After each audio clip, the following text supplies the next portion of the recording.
My neighbor pounded on my door at 4 in the morning looking absolutely terrified. He was clutching a hard drive to his chest, his hands shaking violently as he looked over his shoulder. He told me not to go to work today, and to absolutely avoid logging into the company network under any circumstances. When I demanded an explanation, he just stared at me with wide, panicked eyes and whispered that I would understand by noon. At 10:30, I received a phone call that changed my entire life, making me realize my own family had perfectly framed me for a 20-year federal prison sentence. I am Rachel, 33 years old, and a senior forensic auditor at Vanguard Logistics. Before I continue this story, let me know where you are watching from in the comments below. Hit like and subscribe if you have ever had your trust completely weaponized against you by the exact people who were supposed to protect you. The pounding on my apartment door started exactly at 4 in the morning. It was not a polite knock or a casual tap. It was a frantic, aggressive hammering that vibrated through the walls of my quiet Chicago apartment and jolted me awake from a deep sleep. My heart slammed against my ribs as I sat up in the dark, disoriented and confused. Living alone in the city, an unexpected visitor at that hour usually meant a fire, an emergency, or danger. I threw off my heavy duvet, my bare feet hitting the cold hardwood floor, and grabbed the heavy brass flashlight I kept on my nightstand just in case. I crept down the hallway, the aggressive knocking echoing through the silent space again. I pressed my eye against the peephole, my hand gripping the flashlight tight. Standing in the dimly lit corridor was David. David was my neighbor from down the hall. He was a 40-year-old cybersecurity specialist who also happened to work at Vanguard Logistics, the same massive supply chain corporation where I was employed. David was the definition of an unassuming, quiet professional. In the 2 years we had been neighbors, our interactions had never gone beyond polite nods in the elevator or brief comments about the weather while checking our mailboxes. He was always neatly dressed, always calm, and always kept to himself. But the man standing on the other side of my door right now looked completely unrecognizable. I undid the deadbolt and pulled the door open just enough to look at him. David was drenched in sweat despite the chilly autumn air circulating in the hallway. His usually neatly combed hair was a disheveled mess, and his eyes darted nervously up and down the corridor as if he expected someone to jump out from the shadows. He was breathing heavily, his chest heaving under a wrinkled gray hoodie, and his knuckles were white as he clutched a small black external hard drive tight against his chest. Before I could even ask what was wrong, he pushed his way slightly closer to the door. Crack, his voice dropping to a frantic, raspy whisper. Rachel, you cannot go to work today. Do not go into the office. Do not turn on your company laptop. Do not log into the Vanguard network. Just trust me. I stood there, staring at him, my highly rational auditor brain struggling to process the sheer panic radiating from a man I barely knew. In my profession, everything operates on logic, evidence, and clear procedures. I deal with multi-million-dollar discrepancies, corporate compliance, and strict financial regulations. Spontaneous cryptic warnings at 4 in the morning simply did not compute. David, what on earth are you talking about? I asked, keeping my voice low but firm, trying to inject some reason into the bizarre situation. It is 4 in the morning. Are you in some kind of trouble? I have end-of-quarter compliance reports due on the director desk by 9. I have to log in today. It is non-negotiable. His eyes widened further and he shook his head violently, his breathing becoming even more erratic. He looked absolutely terrified, a kind of primal fear that you cannot fake. No, you do not understand, he pleaded, his voice trembling as he took a half step back into the hallway. If you log in, it triggers everything. They are going to lock it all down. They are watching the network traffic right now. Please, Rachel, for your own sake, act like you are sick. Turn off your router. Do not touch anything connected to Vanguard. My patience was wearing thin, replaced by a rising tide of genuine alarm. I pushed the door open a little wider. David, who is they? What is going to happen? You cannot just wake me up in the middle of the night, tell me to abandon my job, and refuse to give me a single fact. I am an auditor. I need facts. Tell me what is going on right now. He clutched the hard drive tighter, his knuckles practically glowing white under the harsh fluorescent hallway lights. He looked at me with an expression that was a disturbing mixture of profound pity and absolute terror. I cannot say anything else right now, he whispered, his voice cracking slightly. It is too dangerous. Just trust me, Rachel. Stay offline. You will understand by noon. Without another word, he turned and practically sprinted down the hallway. I heard the heavy door of his apartment slam shut, followed by the distinct sound of 3 separate deadbolts sliding into place. I stood alone in my doorway, the cold hallway air wrapping around my shoulders. I slowly pulled my door shut, turning the lock with a heavy thud that seemed to echo endlessly through my living room. The silence that followed was suffocating. It was not the peaceful quiet of a sleeping city, but an eerie, heavy stillness that felt pregnant with impending disaster. I walked into my kitchen and turned on the small light above the stove, needing some kind of illumination to dispel the creeping dread settling in my stomach. The digital clock on the microwave glared back at me in bright green numbers, 4:15. My work laptop sat on the kitchen island, a sleek silver machine that suddenly looked like a ticking time bomb. My fingers twitched with the overwhelming urge to open it. My job was my entire life. I had sacrificed my 20s, my social life, and my peace of mind to climb the corporate ladder at Vanguard. My family especially, my arrogant father Richard, and my narcissistic mother Catherine, constantly demanded excellence while simultaneously treating me like a failure who could never measure up to my older sister Vanessa. Vanguard was my proof that I was capable. The thought of deliberately missing a major quarterly deadline went against every professional instinct I possessed. I stared at the laptop. All I had to do was lift the lid, enter my credentials, and check the server traffic. Just one quick look to see if David was having some kind of paranoid breakdown, or if something was actually wrong. But the sheer terror in his eyes held me back. David was a cybersecurity expert. He saw the invisible digital threads that ran the entire corporation. If he was terrified enough to pound on my door in the middle of the night, breaking 2 years of polite, neighborly silence, something catastrophic was in motion. I backed away from the kitchen island, feeling a cold sweat break out along my spine. I walked over to my media console and yanked the power cord for my wireless router directly out of the wall socket. The blinking lights on the device died instantly, plunging the apartment back into total digital isolation. I sat down on my living room sofa, pulling my knees to my chest. Outside my floor-to-ceiling windows, the city of Chicago was still wrapped in darkness, a sea of amber streetlights and deep shadows. The distant wail of a police siren echoed through the concrete canyons, a sound I usually ignored, but tonight it made me flinch. The anxiety was a physical weight crushing my chest. I watched the clock on the wall, the second hand sweeping around in a slow, agonizing circle. 5 o'clock, 6 o'clock, 7 o'clock. The sun finally began to rise, casting a pale grayish-blue light over the city, but the illumination brought no comfort. The apartment remained tomb quiet. My phone sat completely silent on the coffee table, a stark contrast to the usual morning barrage of corporate emails and demanding family group chat messages. The silence was not peaceful.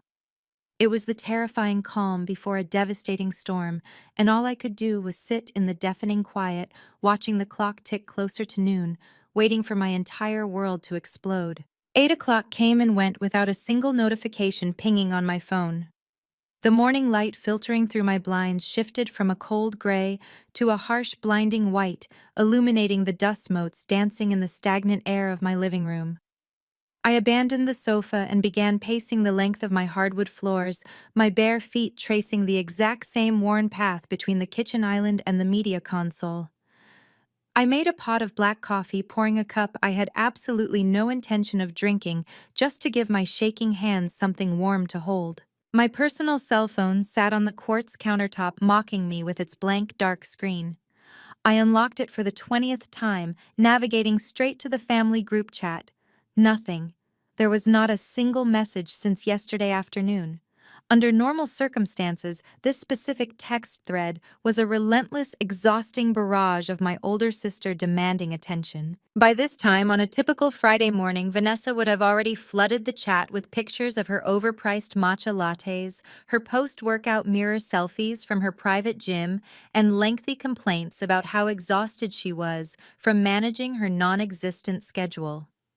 She held a vanity director title at Vanguard Logistics, a completely hollow position my father created specifically so she could collect a massive executive salary while contributing zero actual work to the corporation. Following Vanessa's usual morning barrage, her husband Jamal would inevitably chime in. Jamal was a razor-sharp corporate defense attorney, a powerful and highly connected African-American man who loved nothing more than reminding everyone in the family exactly how brilliant he was. He usually texted about his morning golf rounds with judges or dropped subtle, condescending remarks about how many billable hours he had already logged before breakfast. Then my mother Catherine would send a flurry of messages complaining about the hired help at their Lake Forest estate, while my father Richard barked demands about weekend itineraries and corporate deliverables. But today the thread was a barren wasteland. The last message was a mundane text I had sent yesterday at 5 in the evening, confirming I would finish the quarterly audit by this morning, read by all four of them, responded to by no one. As a forensic auditor, I was extensively trained to look for anomalies to spot the missing gaps in the data where people desperately tried to hide their sins. In my family, silence was the ultimate anomaly. My parents and my sister were loud, deeply narcissistic people who thrived on taking up space and demanding a captive audience. They simply did not do silence unless they were actively coordinating a narrative. They only went completely dark when they were closing ranks, aligning their stories, and deciding exactly who was going to take the fall for whatever massive mess they had just created. I leaned against my kitchen counter, wrapping my fingers tighter around the cooling coffee mug, and looked around my apartment. It was a modest 800 square feet in a decent building, furnished with practical pieces I had hunted down at estate sales and restored myself. It was clean, efficient, and entirely mine. Every single mortgage payment, every utility bill, and every piece of furniture had been paid for by my own grueling 60-hour workweeks, analyzing spreadsheets and tracking corporate funds. Yet if you asked my mother or father, they would eagerly tell a completely different story to anyone at their elite country club willing to listen. They absolutely loved to play the roles of the benevolent, long-suffering parents dealing with a troubled, ungrateful daughter. I could almost hear Catherine's glossy voice echoing in my head, telling her wealthy socialite friends how much I was constantly struggling, how I desperately needed their guidance, how they practically had to buy this apartment for me just to keep me off the streets. The actual truth was that I had needed a financial cosigner for the mortgage 5 years ago, because my student loan debt was so astronomically high. It was a crushing debt I only carried because Richard flatly refused to pay for my state college tuition while simultaneously fully funding Vanessa's luxurious Ivy League lifestyle without a second thought. They co-signed my mortgage to maintain a permanent financial leash on me, a heavy chain they used to spin their endless narrative of my supposed incompetence. I set the mug down with a sharp clink against the stone counter. The silence from the Lake Forest estate was not just suspicious, it was weaponized. They knew I was scheduled to submit the final compliance logs this morning. Richard always texted at 7 sharp on audit days to aggressively pressure me into finishing early. The terrifying fact that he was quiet meant he either did not care about the multi-million-dollar audit anymore, or he already knew the audit was never going to happen. 9 o'clock struck. This was the exact hour when the Vanguard corporate offices officially opened for business. My phone remained entirely dead. There were no automated alerts from the secure server, no calendar reminders popping up on my screen, no frantic emails from the accounting department asking for my final approvals. I walked over to the window, pressing my forehead against the cool glass, watching the city traffic crawl along the busy avenue down below. The hard knot in my stomach twisted tighter, wrapping around my lungs, until every breath I took felt shallow and forced. David's terrified, sweating face flashed in my mind again, warning me not to touch anything. I aggressively fought the urge to open the corporate laptop still sitting on the island. 10 o'clock passed in a blur of nervous pacing and chewing on the inside of my cheek. The absolute lack of digital communication from a major logistics company that employed thousands of people was physically nauseating. It was as if Vanguard Logistics had simply ceased to exist overnight, wiped completely off the grid.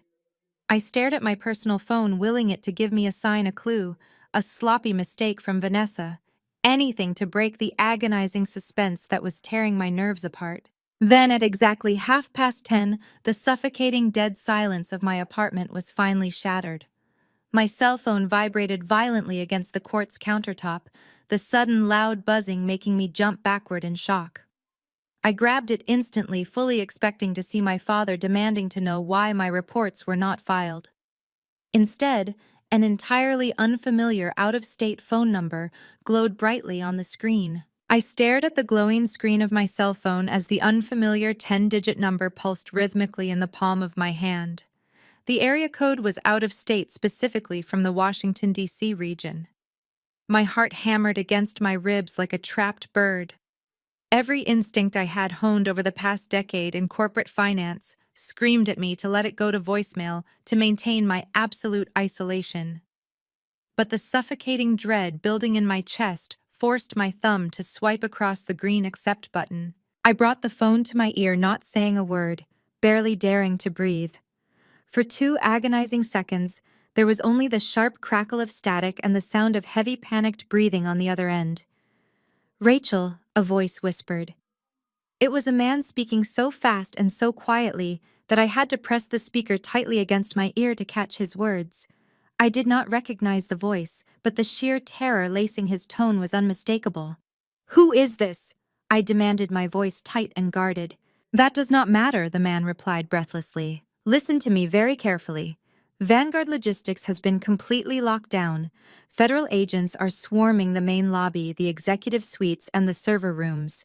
They are securing every terminal and confiscating every hard drive. The elevators are disabled. The security doors are bolted shut. No one goes in and absolutely no one goes out." Before I could ask a single question, before I could demand to know who was calling, or how he got my personal cell phone number, the line went completely dead with a sharp click. I slowly lowered the phone, the blood draining rapidly from my face until my skin felt as cold as ice. The air in my apartment suddenly felt thick and unbreathable. A lockdown. Federal agents in the server rooms. No one going in or out. The sheer magnitude of those words crashed over me with the devastating force of a tidal wave. I was the senior forensic auditor for Vanguard Logistics.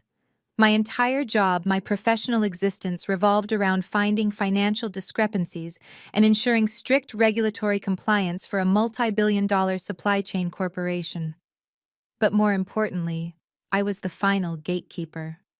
I was the one who signed off on the quarterly financial disclosures.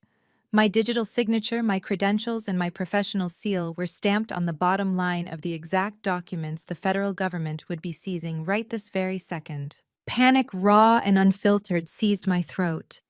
If Vanguard Logistics was going down for something massive enough to warrant a coordinated federal raid, the authorities would immediately look at the money trail. And the person tasked with monitoring that money trail was me. If the corporate funds were tainted, if there was systemic fraud or massive money laundering happening through our shipping ports, the investigators would not just assume I missed it. They would assume I was actively covering it up. They would assume I was complicit. My knees felt weak and I gripped the edge of the quartz countertop to keep myself from collapsing to the floor. The deafening silence from my family suddenly made perfect, horrifying sense. Richard, Catherine, Vanessa, and Jamal were not just ignoring me because they were busy coordinating a corporate crisis. They were ignoring me because I was the crisis plan. I was the designated scapegoat.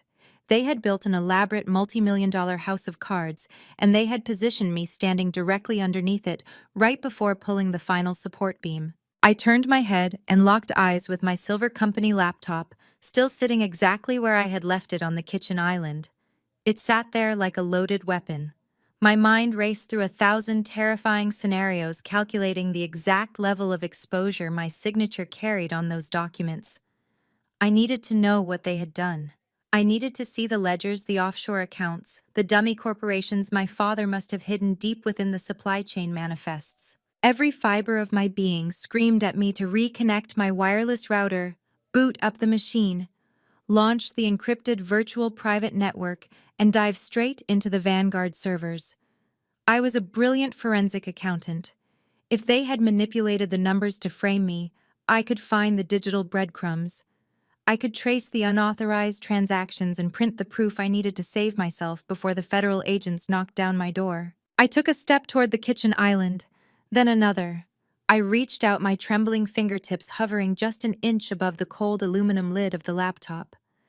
Then the frantic, terrified voice of my neighbor David echoed violently in my head. If you log in, it triggers everything. They are watching the network traffic right now. My hand stopped midair. The realization hit me with the force of a physical blow, knocking the breath completely out of my lungs. If I logged in right now, I would be connecting to the Vanguard servers at the exact moment a federal raid was taking place. My IP address, pinging from my personal apartment during a massive corporate lockdown, would not look like an innocent auditor trying to check her work. It would look exactly like a guilty, desperate criminal frantically trying to delete evidence or finalize a massive wire transfer before the authorities could shut down the system.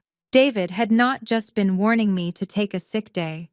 He had been warning me that the trap was set, spring-loaded, and waiting for me to step directly onto the trigger.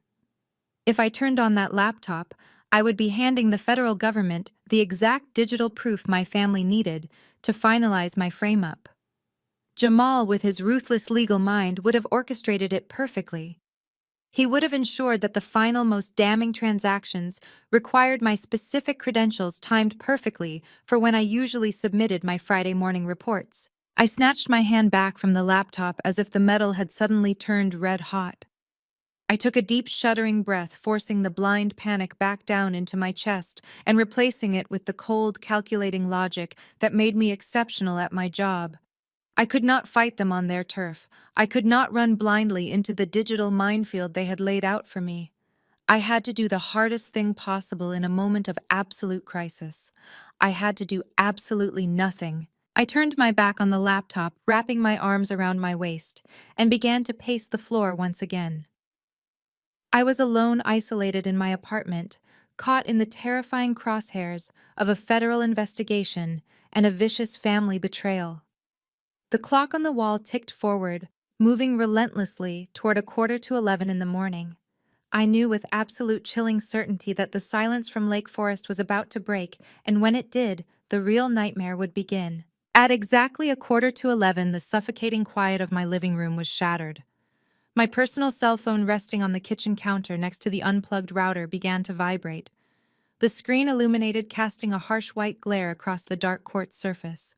The caller ID displayed a single word: Mother. I stared at the name for 3 long rings. This was the moment. The coordinated radio silence was officially over. I took a deep, steadying breath, forced my heart rate to slow down, and tapped the screen to accept the call. I brought the receiver to my ear but remained completely silent, letting her speak first. Rachel, get to the Lake Forest house immediately. Catherine's voice was sharp, breathless, and laced with a frantic, trembling energy. But beneath the surface panic, I could detect the cold, calculated edge that my mother always employed when she was directing a narrative. She did not ask if I was okay. She did not ask if I had heard the news about the federal raid at Vanguard Logistics. She went straight for the jugular. You have ruined us, she hissed, her voice vibrating with venom. Do you understand what you have done? You have destroyed this family. Do not speak to anyone. Do not answer any phone calls from your office. Do not contact your colleagues. Get in your car and drive here right now. We are waiting for you. The line went dead with a sharp click before I could even part my lips to reply. She did not want an answer. She wanted obedience. I slowly lowered the phone, staring at the darkened screen. The sheer audacity of her words settled over me like a heavy winter coat. You have ruined us. It was a masterful piece of psychological manipulation. She was already establishing the baseline for the tribunal I was about to face. They were going to paint themselves as the devastated, blindsided victims of a rogue employee who just happened to be their own flesh and blood. They needed me isolated, panicked, and rushing into their controlled environment where they could corner me. I turned my gaze back to the silver company laptop sitting on the island. Leaving it there felt deeply unnatural, like leaving a loaded gun on a playground. But taking it with me would give Jamal the physical hardware he needed to complete whatever digital framing he had orchestrated. I grabbed my car keys, my personal phone, and my heavy wool coat. I did not take a single piece of corporate property. Walking down the quiet hallway of my apartment building, every step felt heavy. The elevator ride down to the parking garage was agonizingly slow. The fluorescent lights buzzed overhead, casting long, sickly shadows across the concrete pillars as I walked to my car. It was a sensible, reliable sedan I had purchased myself 5 years ago, completely paid off without a single cent of Vanguard money. It stood in stark contrast to the fleet of imported luxury vehicles sitting in my parents' driveway. I slid into the driver's seat, the cold leather sending a shiver down my spine. I started the engine and pulled out of the dark garage into the chaotic mid-morning traffic of downtown Chicago. The drive ahead of me was roughly 45 minutes, a straight shot north up the highway toward the aggressively wealthy enclaves of the North Shore. As the towering skyscrapers of the city began to fade in my rearview mirror, giving way to the sprawling suburban highways, my mind went into overdrive. I was no longer just a daughter answering a frantic call from her mother. I was a senior forensic auditor, actively entering a hostile crime scene. I gripped the steering wheel, forcing my knuckles to relax. I had to anticipate their every move. Richard, my father, would play the role of the enraged patriarch. He would use his booming voice and physical presence to try and intimidate me into submission. He had built Vanguard from the ground up, and he viewed every employee, including his own children, as disposable assets. Vanessa, my older sister, would undoubtedly be hysterical. She was the golden child, the protected heir to a fortune she never worked a day to earn. She would weaponize her tears, screaming about how my supposed crimes were going to traumatize her perfect children and ruin her flawless reputation at the country club. But the real threat was Jamal. My brother-in-law was a corporate defense attorney who specialized in making wealthy criminals look like innocent victims of circumstance. Jamal was a predator in a tailored suit. He would have the fake evidence lined up. He would have the legal jargon ready to confuse and paralyze me. He would present me with a choice that looked like a lifeline but was actually a noose. The highway transitioned into the winding, heavily wooded roads of Lake Forest. The modest suburban homes gave way to towering wrought iron gates, long sweeping driveways, and hidden mansions nestled behind ancient oak trees. This was a world built on exclusion and extreme wealth. It was a world that required constant, massive influxes of cash to maintain. The multi-million-dollar renovations, the private jet memberships, the lavish charity galas. I had audited enough companies to know that lifestyles like theirs, when paired with declining legitimate shipping revenues, almost always pointed to offshore accounts and illegal capital. I turned my turn signal on and approached the massive stone pillars marking the entrance to my parents' estate. The heavy iron gates were already swung wide open, waiting to swallow me whole. As my tires crunched against the pristine gravel of the long, winding driveway, the sprawling Tudor-style mansion came into view. It was a monument to their greed. Perfectly manicured hedges lined the walkway. A massive stone fountain gurgled in the center of the circular driveway. Parked in a neat, intimidating row near the front entrance were Richard's black Mercedes, Vanessa's white Range Rover, and Jamal's sleek Porsche. They were all inside. The entire syndicate was gathered in the living room, waiting to sacrifice their scapegoat. I put the car in park and turned off the engine. The silence inside the cabin of my car was deafening. My heart hammered against my ribs, a frantic warning rhythm urging me to put the car in reverse and drive as fast and as far away as possible. But running would only prove their fabricated narrative. Running would make me look guilty. I took one final deep breath of the cold air circulating in the car. I reached for the door handle. I was not the scared, eager to please daughter they thought they were summoning. I was the auditor who knew exactly how to track their stolen millions. and I was going to tear their pristine, perfect world apart from the inside out. I stepped out of my sedan, the sharp crunch of the gravel beneath my boots breaking the suffocating stillness of the estate. The massive front doors were made of solid hand-carved oak, standing tall like the entrance to a fortress. I slid my key into the heavy brass lock, a lingering privilege of being Richard and Catherine's daughter, and pushed the door open.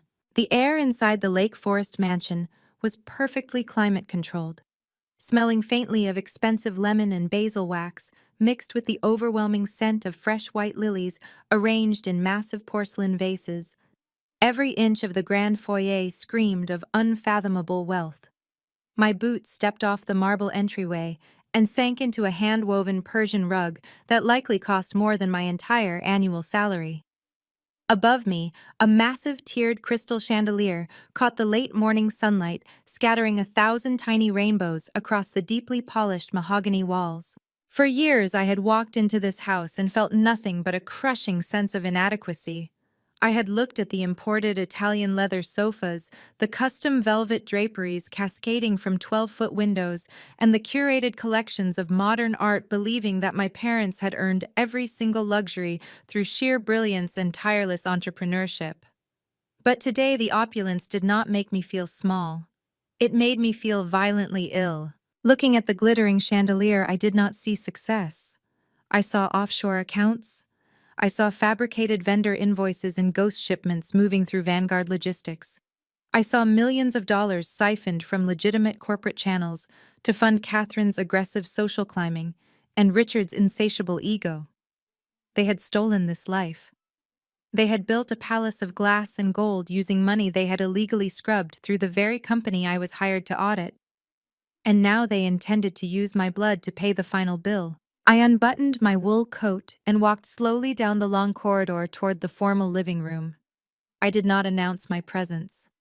I let the heavy, rhythmic thud of my boots echo against the hardwood floors, signaling my arrival. When I rounded the corner and stepped through the arched double doors, I found them waiting. They were positioned across the massive room like a firing squad ready to execute a traitor. My father, Richard, stood perfectly rigid by the towering marble fireplace. He was wearing a cashmere sweater and dark slacks swirling amber liquid in a heavy crystal glass, despite it not even being 11 in the morning. His jaw was set, his broad shoulders squared, radiating the arrogant, untouchable authority of a patriarch who firmly believed he owned everyone in his orbit. Catherine, my mother, sat rigidly on the edge of a cream-colored silk sofa. Her posture was razor straight, her face a mask of manufactured tragedy. She dabbed at the corner of her dry eyes with a tissue, playing the role of the devastated matriarch to absolute perfection, though her gaze locked onto me with the predatory sharpness of a hawk spotting prey. Sprawled elegantly on the matching love seat was Vanessa. My 36-year-old sister wore a designer cashmere loungewear set, one leg crossed over the other, furiously tapping her perfectly manicured fingernails against her knee. As the undisputed golden child of the family, Vanessa had never faced a single consequence in her entire life. She held a fake executive title at Vanguard, collected a massive paycheck, and spent her days shopping and lunching. Seeing her now pretending to be inconvenienced by a federal raid made my jaw clench. But the most dangerous person in the room was not my father, my mother, or my sister. It was the man standing calmly by the floor-to-ceiling windows, looking out at the pristine lake, Jamal. Jamal was Vanessa's husband, and he was a shark wrapped in bespoke Italian wool. A brilliant, highly connected African-American corporate defense attorney, Jamal made his living finding legal loopholes for billionaires who thought they were above the law. He was ruthlessly intelligent, slick, and completely devoid of moral hesitation. While Richard operated on ego and Catherine operated on social manipulation, Jamal operated on cold, hard strategy. He was the family fixer, the man Richard called whenever the corporate ledgers required aggressive legal shielding. He turned away from the window as I entered, his sharp, dark eyes scanning me from head to toe, assessing my threat level like a prosecutor sizing up a hostile witness. The tension in the grand living room was absolutely suffocating. The air felt thick, charged with a heavy toxic energy that made the hairs on my arms stand up. No one moved. No one offered a greeting. The silence stretched out heavy and oppressive, designed entirely to intimidate me, to make me feel small and isolated before the real attack began. In the past, I would have immediately broken the silence. I would have nervously asked what was wrong, practically begging for their approval and guidance. I would have played right into their hands, exposing my vulnerability and handing them the psychological high ground. Not today. I stopped a few feet inside the room, keeping a safe distance from all of them. I did not take off my coat. I did not offer a polite smile. I simply stood there, my posture perfectly straight, my expression an unreadable mask of absolute calm, and stared right back at my father. I let the silence drag out, forcing them to endure the awkwardness, forcing them to realize that the obedient, anxious daughter they had summoned was no longer standing in front of them. Richard slammed his crystal glass down onto the mantel. The sharp, violent clink shattered the quiet of the room. He took a step toward me, his face flushing with a terrifying, righteous anger that he usually reserved for insubordinate employees. "You finally decided to show up," Richard bellowed, his voice echoing off the vaulted ceilings. "I hope you are proud of yourself, Rachel. I hope you are absolutely thrilled. The federal government has locked down my company, and it is entirely because of your spectacular incompetence." Catherine let out a dramatic, trembling sob from the sofa, burying her face in her hands. "How could you do this to us, Rachel? After everything your father and I have sacrificed to build a legacy for this family, you have brought the FBI to our doorstep. You have completely ruined us." I did not flinch. I did not rush to comfort her. I kept my eyes locked on Richard. Vanessa uncrossed her legs and leaned forward, her face twisting into an ugly sneer. "You are so stupid, Rachel. You always have been. You walk in here looking like you have done nothing wrong while our entire world is burning down." I opened my mouth to respond, to finally strike back, but Jamal raised a single, elegantly manicured hand. The gesture was small, but it commanded absolute silence in the room. Even Richard stopped glaring and looked at his son-in-law. Jamal slowly walked toward the center of the room, stopping directly in front of the heavy glass coffee table. His footsteps were completely silent on the thick Persian rug. He did not yell. He did not look angry. He looked perfectly, terrifyingly calm, which made him infinitely more dangerous than Richard. "Let us not waste time on emotional outbursts," Jamal said, his deep, resonant voice slicing through the heavy tension in the room. "Anger is not going to solve the massive federal problem currently sitting in our laps. We need to focus on facts, liability, and damage control." He reached into his tailored suit jacket and pulled out a thick manila dossier. He tossed it onto the glass coffee table with a heavy, definitive thud that sounded entirely like a judge banging a gavel. "Take a seat, Rachel," Jamal commanded, gesturing to a lone leather armchair positioned directly across from the sofa. "We have a lot of extremely unpleasant evidence to go over, and you are going to listen to every single word I say." I looked at the dossier, then at the armchair. It was a classic interrogation tactic, placing the suspect in a lower, isolated position while the interrogators towered above them. They wanted me cornered. They wanted me breaking down in tears, begging Jamal to use his legal brilliance to save me from the feds. I did not sit down. I kept my hands casually in my coat pockets and looked Jamal dead in the eye. "I prefer to stand," I said, my voice steady and cold. "Tell me exactly why I am here, Jamal, and skip the theatrics." Jamal did not blink. His dark eyes locked onto mine with the predatory stillness of a reptile waiting for its prey to bleed out. He slowly unbuttoned his suit jacket, projecting an aura of total unbothered control, and rested his hands on the glass coffee table, leaning over the manila dossier. "You want to skip the theatrics?" Rachel, Jamal asked, his voice a low, smooth baritone that echoed off the marble fireplace.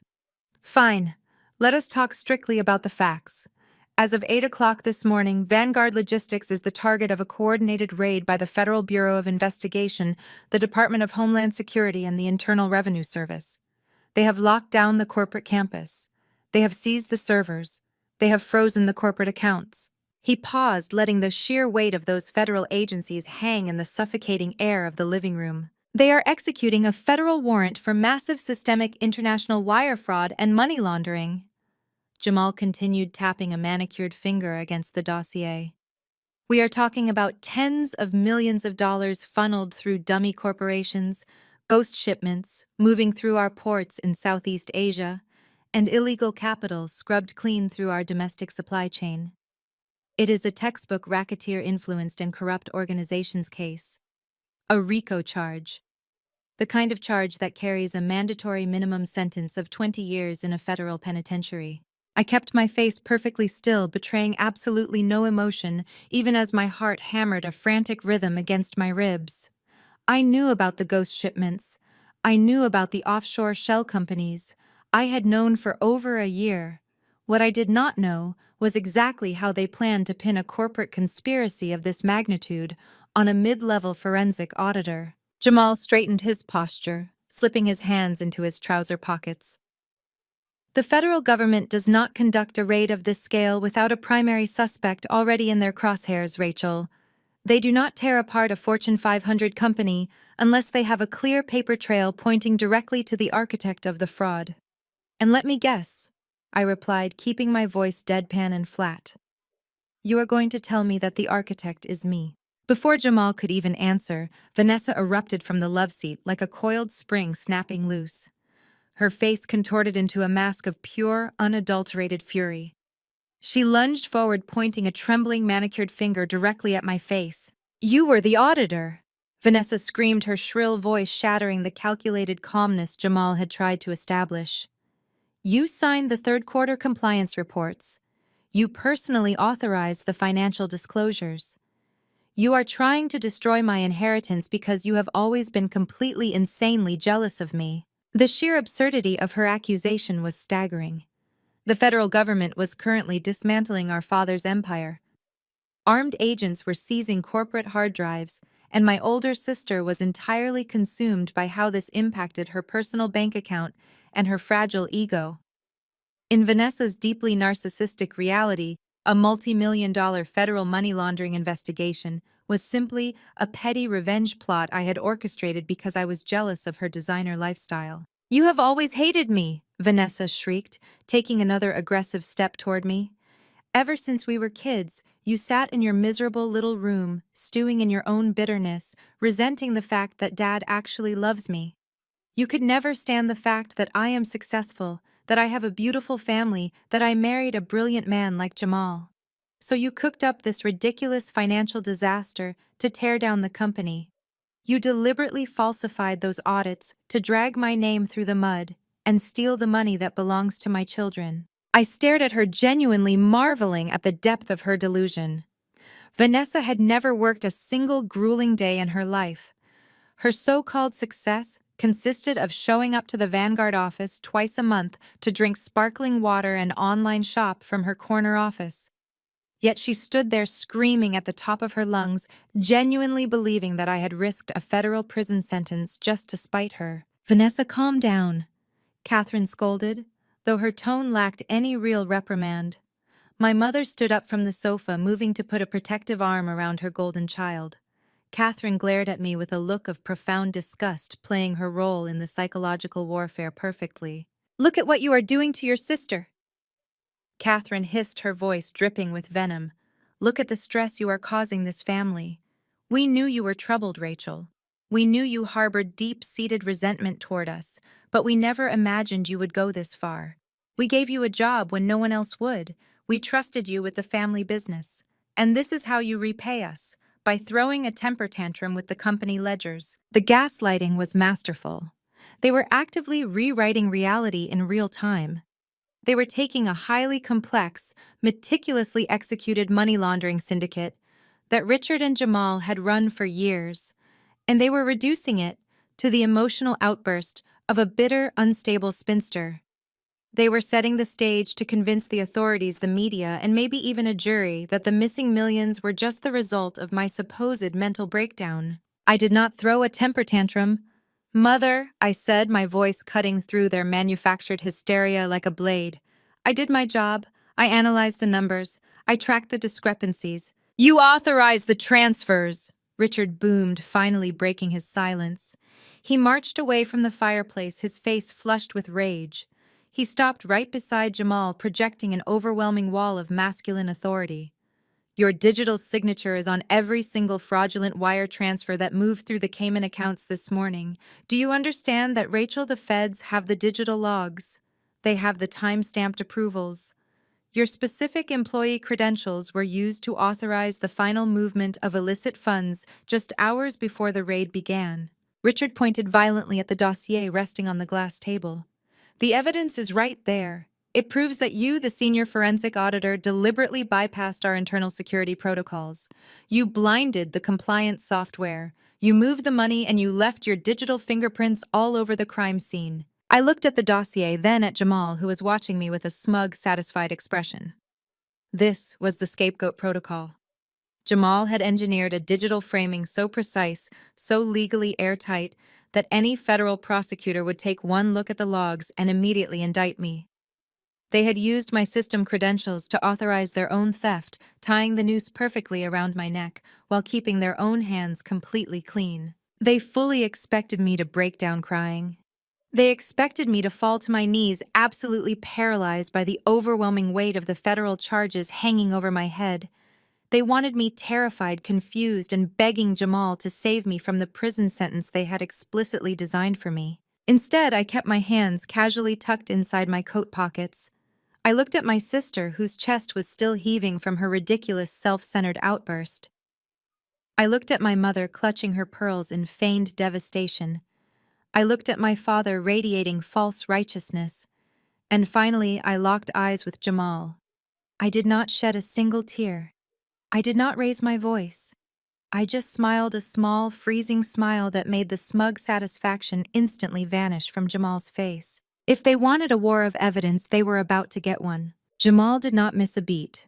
He smoothly ignored my challenge and leaned closer to the coffee table, flipping open the manila dossier with a practiced flick of his wrist. He was no longer just the arrogant brother-in-law. He had fully transitioned into his role as a high-powered corporate defense attorney, a man whose entire career was built on constructing impenetrable legal traps and burying his opponents under mountains of irrefutable paperwork. Let us examine the evidence. Rachel, Jamal said, his voice dropping into that chilling, persuasive cadence he used to dominate boardrooms and federal judges alike. This is the exact preliminary file that the Bureau has currently seized from the Vanguard mainframes. He slid a glossy printed page across the glass table. It was a dense spreadsheet completely covered in highlighted rows of transactional data and alphanumeric codes. I did not need to lean in closely to recognize the format. It was a raw server access log, the kind generated automatically whenever someone executed a high-level command within the Vanguard financial system. What you are looking at is a comprehensive network traffic report covering the last 48 hours, Jamal explained, tapping a manicured finger against a specific cluster of highlighted rows. These entries detail a massive coordinated transfer of corporate assets. We are talking about $32 million moved from our domestic holding accounts into an intricate web of offshore shell companies located in the Cayman Islands and the British Virgin Islands. The transactions were broken down into dozens of smaller wires, meticulously designed to bypass our automated fraud detection algorithms. It was a sophisticated, brilliant piece of financial maneuvering. He paused, letting the silence hang heavily in the room. He wanted me to fully absorb the terrifying magnitude of the crime before he tightened the noose. The problem for you, Rachel, Jamal continued softly, is the digital authorization. He slid another document across the table. This one a detailed compliance sign-off sheet. Look right here. Look at the credentials used to manually override the security blocks. My eyes swept across the page and the cold dread in my stomach turned to pure freezing terror. Printed clearly at the bottom of the authorization log, stamped with a precise digital timestamp, was my unique employee identification number, my highly restricted encrypted access code, and beneath it my official digital signature as a senior forensic auditor. Jamal did not stop there. He pulled out a third document, laying it deliberately next to the others. This was not a financial ledger, it was a technical network report. These are the IP connection logs. Jamal stated, his voice devoid of any emotion. They show exactly where the login originated. The overriding commands were not executed from a workstation inside the Vanguard corporate headquarters. They were initiated remotely via the company's secure virtual private network, and the physical IP address traced directly back to your personal apartment in downtown Chicago. I stared at the pages, my breath catching in my throat. The trap was absolute perfection. They had not just stolen the money. They had built a meticulous, terrifyingly precise digital trail that led straight to my front door.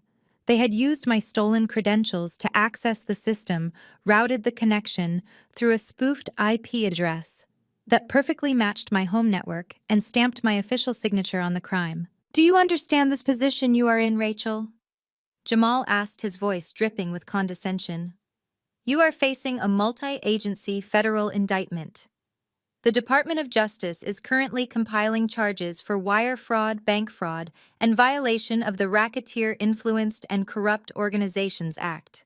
He started pacing slowly behind the coffee table, a predator circling its trapped prey. "They have the financial logs proving the money moved. They have the access logs proving your credentials were used. And they have the IP tracking proving the crime was committed from your living room. It is a closed loop of evidence. A federal prosecutor will take one look at this file and conclude that you, the rogue auditor, used your extensive knowledge of the corporate systems to embezzle $32 million for your own personal gain." The sheer audacity of their plan was staggering. Richard and Catherine were perfectly content to sacrifice their own flesh and blood to protect their stolen empire. Vanessa was eagerly watching me burn, convinced this was some twisted form of justice for her wounded ego. And Jamal had orchestrated the entire frame-up, using his brilliant legal mind to ensure I had absolutely no way out. "When they arrest you," Rachel, Jamal continued, stopping to look at me, "they are going to freeze all your assets. They are going to seize your bank accounts, your car, and that modest little apartment you are so incredibly proud of. You will have absolutely no resources to fight this. You will be assigned an overworked public defender who will spend exactly 15 minutes looking at this mountain of digital evidence before strongly advising you to accept a plea deal." Jamal leaned over the table, resting his hands flat against the glass, bringing his face closer to mine. "If you fight this in court, you will lose. The federal conviction rate for these types of financial crimes is over 95%. You will be standing in front of a federal judge completely alone, trying to explain how your computer magically hacked itself. The judge will not believe you. The jury will not believe you. You will be found guilty, and you will be sentenced to a minimum of 20 years in a federal penitentiary." The silence in the grand living room was deafening. My father, Richard, stood by the fireplace, radiating a terrifying, silent approval of Jamal's brutal assessment. My mother, Catherine, had stopped pretending to cry and was watching me with a cold, calculating stare. Vanessa looked absolutely thrilled, a triumphant smirk playing on her lips as she watched her husband systematically destroy my entire life. "You are 33 years old, Rachel," Jamal said, his voice softening into a sickeningly smooth, faux sympathetic tone. "A 20-year sentence means you will not see the outside of a prison cell until you are 53. Your career is over. Your reputation is completely destroyed. Your life as you know it is officially finished." He straightened his suit jacket, reclaiming his posture of absolute dominance. "The federal agents are probably securing warrants for your arrest right now. They will likely be at your apartment by this afternoon. You have a very narrow window of time, Rachel, and you only have one viable option left to survive this without spending the next 2 decades in federal lockup." Jamal reached into the manila dossier one last time. He pulled out a crisp, freshly printed legal document and placed it gently on the glass coffee table, right next to the fabricated evidence that condemned me. He set an expensive gold pen deliberately beside the paper. I stared at the document. It was not a piece of evidence. It was an elaborate, legally binding confession. It was the final nail in the coffin they had meticulously built for me, and they were handing me the hammer. I stared at the heavy gold pen resting against the crisp white paper. The silence in the grand living room was absolute, broken only by the rhythmic ticking of an antique grandfather clock standing in the hallway. Jamal smoothed the front of his tailored suit jacket and took a calculated step back, allowing me a clear, unobstructed view of the execution block he had meticulously prepared for me. That document is a lifeline. Rachel Jamal said, his voice dropping into a register of practiced artificial empathy that made my skin crawl. It is a fully drafted, legally binding confession. It states that you acted entirely alone. It outlines how you used your high-level system privileges to misappropriate corporate funds because you have been suffering from a prolonged, severe mental health crisis.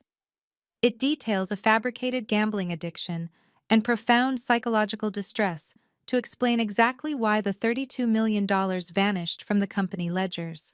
I kept my eyes locked on the paper, feeling the sheer terrifying brilliance of his legal strategy. A mental health crisis. It was the perfect, inescapable narrative. Not only would it cleanly wrap up the federal investigation for Vanguard Logistics, but it would also completely destroy my credibility as a forensic auditor forever. If I ever tried to tell the truth in the future, if I ever tried to accuse Richard or Jamal of orchestrating the international wire fraud, the authorities would simply pull up this confession and write me off as a delusional, unstable woman making wild, paranoid accusations against her innocent family. If you fight us, you go to a federal penitentiary for 20 years. Jamal continued, stepping around the glass coffee table to stand shoulder to shoulder with my father. But if you sign that paper right now, my law firm will officially represent you. We have unparalleled relationships with the federal prosecutors in this district. We will submit this confession alongside a comprehensive psychological evaluation that I will personally ensure is handled by highly cooperative medical professionals. I will negotiate a plea deal for you. No jail time. You will get 5 years of federal probation and a lifetime ban from working in the financial sector. You lose your career, but you keep your freedom. He leaned forward, placing his hands flat on the back of the love seat where Vanessa was sitting. It is a remarkably generous offer, Rachel. You take the blame, the federal government gets their neatly packaged conviction, and the Vanguard executives remain completely untouched. Everyone wins. A lifetime ban, 5 years of federal probation, a permanent public record as an unstable, thieving corporate criminal. Jamal actually called it a win. I did not reach for the pen. I remained perfectly still, my hands resting deep inside the pockets of my wool coat, my face a mask of stone. Sensing my lack of immediate compliance, Catherine decided it was time to deploy the heavy artillery. My mother stood up from the silk sofa, the fabric rustling loudly in the quiet room. She walked toward me, the overwhelming scent of her expensive floral perfume hitting my senses like a physical wall. She reached out, attempting to place a comforting hand on my arm. I took a deliberate half-step backward, pulling myself safely out of her reach. Her face contorted with a rapid flash of genuine anger at my rejection, but she quickly masked it with an expression of profound, manufactured sorrow. Real tears welled in her eyes, spilling over her heavily mascaraed lashes and tracking down her perfectly powdered cheeks. "Rachel, please," Catherine begged, her voice trembling with flawless theatrical precision. "You have to do this for the family. You have to sign that paper." I looked down at the woman who had given birth to me, watching her weaponize the very concept of family simply to protect her stolen wealth. "We have sacrificed everything for you," Catherine cried, stepping closer aggressively, refusing to let me maintain my personal space. "We put a roof over your head. We paid for your college tuition when you had absolutely nothing. We supported you when you were struggling to find your way in the world. It is your turn to give back. It is your turn to take the hit to protect the people who raised you." The breathtaking audacity of her lies hit me like a physical blow to the chest. My mind instantly flashed back to my exhausting college years. I had worked grueling double shifts at a local diner, coming home at 2 in the morning, smelling of cheap grease and burnt coffee, just to afford my textbooks at a public state university. Richard and Catherine had explicitly refused to pay a single dime toward my education, claiming that investing in a degree for a mediocre daughter was a complete waste of capital. Meanwhile, they had gleefully written blank checks to fund Vanessa's luxurious Ivy League existence, paying for her European summer excursions and luxury campus apartments without batting an eye. They had never supported me, They had co-signed my apartment mortgage 5 years ago solely to maintain a legal grip on my finances, constantly holding it over my head to demand my unwavering obedience. And now Catherine was standing in a mansion paid for by international money laundering, demanding I sacrifice my entire life as payment for a debt I never even owed. Think about your sister, Catherine sobbed, gesturing wildly toward Vanessa, who immediately adopted a look of tragic vulnerability. Think about your niece and nephew. Do you really want those innocent children to grow up with their mother rotting in a federal prison? Do you want them to lose their beautiful home? Do you want them to grow up in terrifying poverty because you were too selfish to sign a simple piece of paper? Vanessa sniffled loudly from the love seat, dabbing her dry eyes with a silk tissue. I could never survive in a prison environment, Rachel. She whimpered, completely ignoring the fact that she was the one who had happily spent the stolen offshore money. My kids need me. You do not have a husband. You do not have children. You have absolutely nothing to lose. Please just sign the paper and save my family. You have nothing to lose. Those words echoed through the grand living room, hanging in the stagnant air with chilling clarity. In their eyes, my life was entirely expendable. Because I had dedicated my 30s to building a grueling, demanding career as an auditor, instead of marrying into a country club, my existence was completely devoid of value.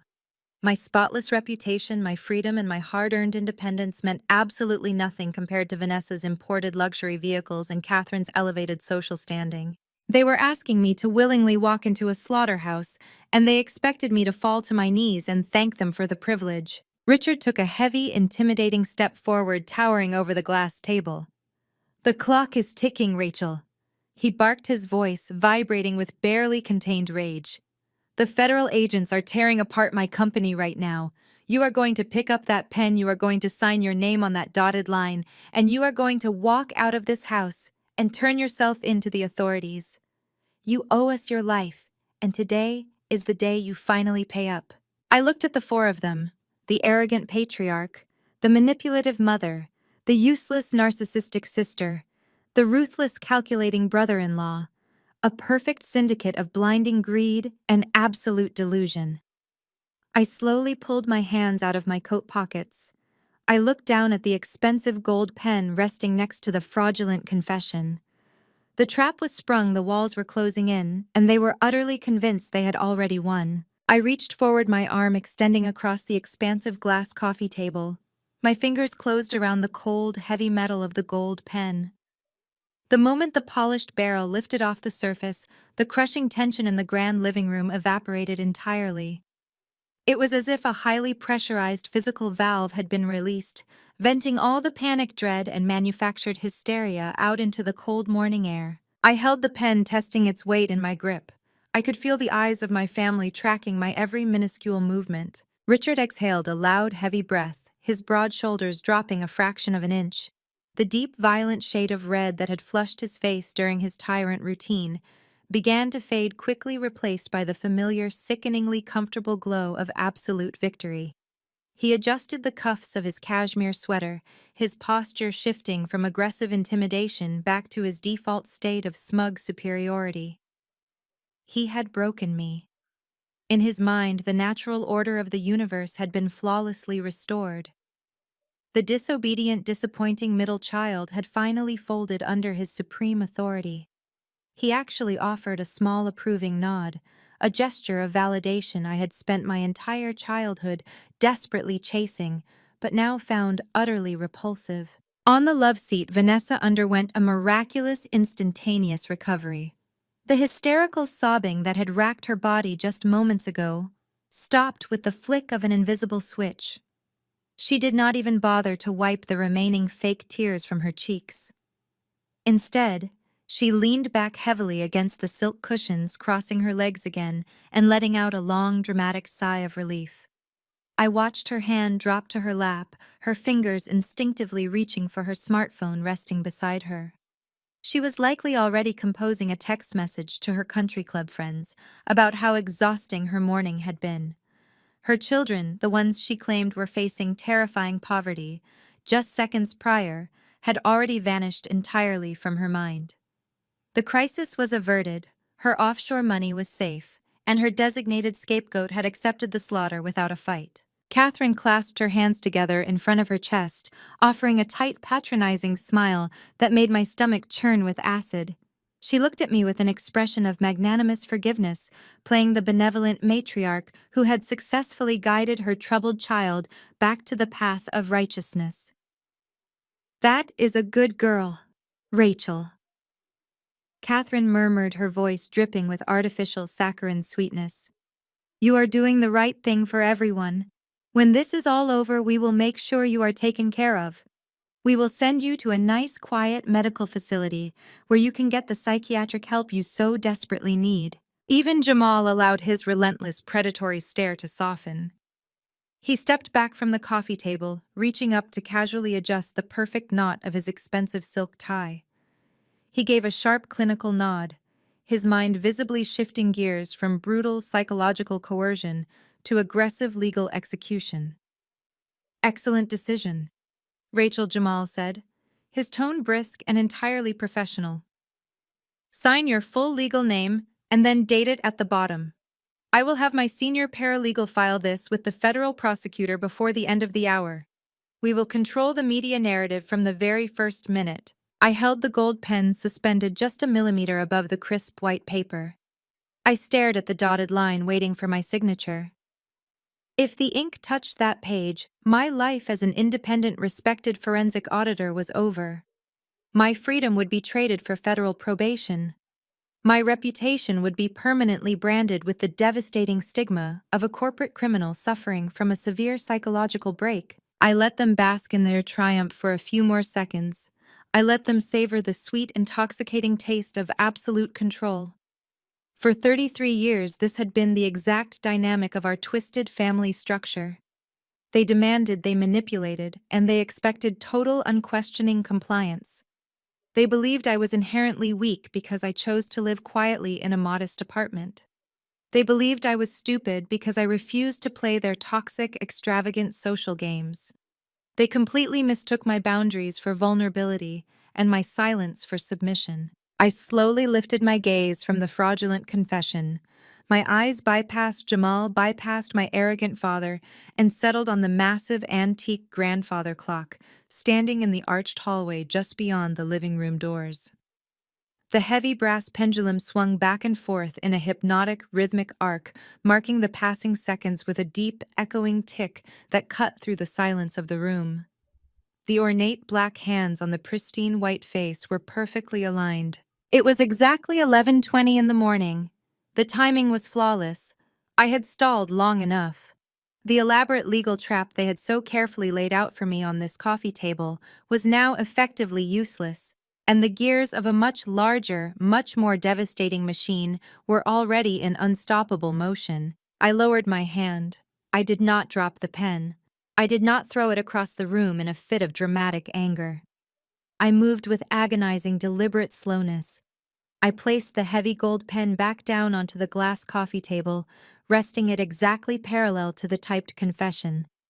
The soft, sharp click of the metal hitting the glass echoed like a gunshot in the suddenly quiet room. I straightened my spine, pulling my shoulders back until I was standing at my full height. I tucked my hands casually back into the deep pockets of my wool coat, planting my boots firmly into the expensive Persian rug. The temperature in the grand living room seemed to plummet by 10 degrees in a single second. The comfortable, smug relief that had just washed over my family instantly vanished, replaced by a sudden jarring confusion. The air grew thick and heavy once more. I looked directly at Jamal, holding his sharp gaze without blinking, my expression completely blank, devoid of any fear, any sorrow, or any hesitation. "I am not signing this," I said. "What do you think would happen if I signed a confession for a crime I did not commit?" The silence in the room stretched until it felt like the walls were closing in. Jamal stared at me, his dark eyes narrowing as his brilliant, calculating brain struggled to process my blunt refusal. Richard, however, possessed no such restraint. His face darkened to a deep, dangerous purple, and he slammed both hands down onto the ornate marble mantelpiece. He took a heavy step toward me, closing the distance, trying to use his sheer physical size to intimidate me back into submission. He roared that I had no choice, that I was a foolish, ungrateful child who had no idea what kind of federal firestorm was currently consuming the corporate headquarters. He screamed that I was going to prison and he would personally make sure I got the maximum sentence if I continued to defy him. I did not flinch. I did not step back. I simply looked at my father with absolute chilling pity. "You really think you are a genius, Richard?" I said, my voice cutting through his screaming like a surgical scalpel. "You and Jamal sat in this mansion drinking expensive scotch and mapped out what you thought was an impenetrable digital frame job.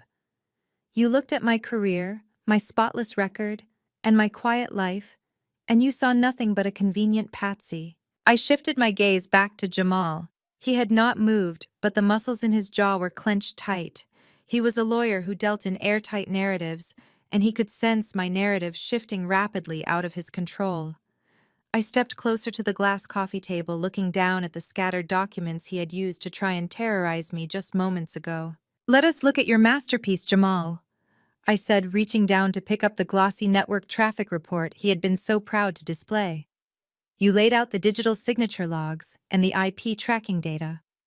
You wanted to prove beyond a shadow of a doubt that I was sitting in my living room in downtown Chicago, manually bypassing the compliance algorithms and funneling $32 million into your offshore accounts." I held the paper up, scanning the alphanumeric codes and highlighted rows with the practiced, rapid efficiency of a senior auditor. I had spent a decade breaking down ledgers infinitely more complex than this fabricated garbage. I tapped my index finger against a very specific column of data. "You spoofed my home IP address. It is a classic, relatively simple cyber maneuver. You mapped the digital address assigned to my personal wireless router, and you used a remote server to mimic it. To any federal agent doing a surface-level sweep, it looks exactly like the fraudulent wire transfers originated from my personal network." Jamal crossed his arms over his chest, trying to maintain his aura of untouchable superiority. "It does not just look like it, Rachel. The logs confirm it. The Department of Justice will trace the origin point directly to your apartment building.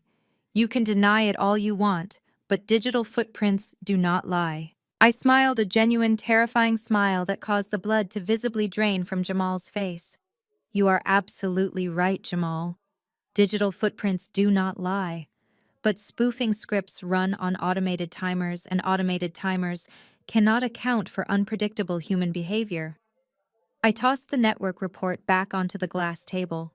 It slid across the smooth surface, stopping inches from the fraudulent confession. "Look at the final authorization timestamp," I commanded, pointing sharply at the document. "Look at the exact minute the final transfer of $7 million was pushed through to the Cayman accounts. It says 8:15 this morning. According to this flawless federal evidence you manufactured, I was sitting at my kitchen island at 8:15 today, actively connected to the internet, routing stolen funds through the Vanguard servers." I took a deliberate step toward Jamal, forcing him to look me dead in the eye. "I did not log in today, Jamal. I did not open my laptop. I did not connect to the virtual private network. In fact, my apartment was completely devoid of an internet connection." Catherine gasped from the sofa, her hands flying to her mouth. Richard stopped his aggressive posturing, his heavy brow furrowing in deep confusion. Vanessa looked back and forth between her husband and me, completely lost. But Jamal understood exactly what I was saying. I could see the precise moment his brilliant legal mind processed the fatal, catastrophic flaw in his airtight frame job. His confident posture shattered. He uncrossed his arms and took a slow, unsteady step backward, his dark eyes wide with sudden, unadulterated panic. "My wireless router has been physically unplugged from the wall socket since 4 o'clock this morning," I stated, my voice echoing clearly through the grand living room. "It has had absolutely zero power flowing to it. It has emitted zero signal. It is physically, technically, and demonstrably impossible for an IP address to ping a corporate server from a router that has no electricity. When the federal agents pull the hardware logs from my internet service provider, they will not see a stable connection. They will see a total continuous blackout starting at 4 in the morning." I watched Jamal swallow hard, his throat bobbing nervously above his bespoke silk tie. If my router was completely dead at 8:15 Jamal, how exactly did I authorize that transfer? How did an offline apartment generate multi-million-dollar network traffic? The silence that descended upon the room this time was entirely different. It was not a weaponized silence meant to intimidate me. It was the suffocating, terrifying silence of criminals realizing the walls were rapidly closing in on them. They had built a perfect digital trap, but they had triggered it in an empty room. The spoofed IP address pinging the Vanguard servers, while my actual hardware was completely dead, was not just a mistake. It was undeniable, irrefutable proof of a coordinated digital framing. It proved that whoever moved the money was doing it remotely using my stolen credentials to cover their tracks. It proved the money laundering syndicate operated far above my pay grade and that I was an innocent victim being deliberately set up. Jamal opened his mouth to speak to offer some kind of slick legal rebuttal, but no words came out. The razor-sharp corporate defense attorney was completely paralyzed.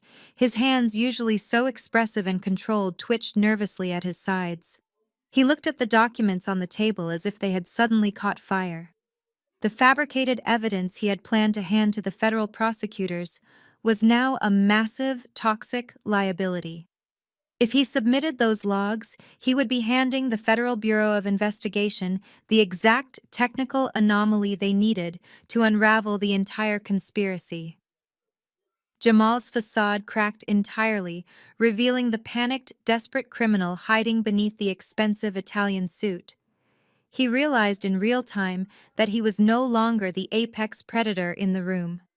He was trapped in the crosshairs and I held the weapon. The profound, terrified silence that gripped Jamal was suddenly shattered by a high-pitched, ear-piercing shriek. Vanessa, who had been watching her husband's confident posture dissolve into absolute panic, simply could not comprehend the technical reality of what had just happened. She did not understand IP spoofing. She did not understand router logs or digital blackouts. But she possessed the vicious, instinctual cunning of a lifelong manipulator, and she perfectly understood what losing looked like.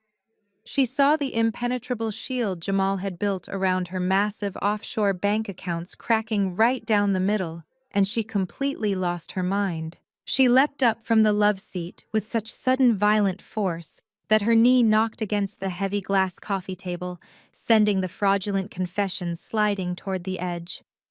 Her perfectly curated persona of the unbothered wealthy socialite evaporated in a single second. Her face flushed an ugly mottled crimson, the veins in her neck pulling tight as she closed the distance between us. "You have always been a difficult, ungrateful brat," Vanessa screamed, her voice echoing harshly off the vaulted ceilings and crystal chandeliers. "You ruin absolutely everything. We gave you a job. We gave you a life.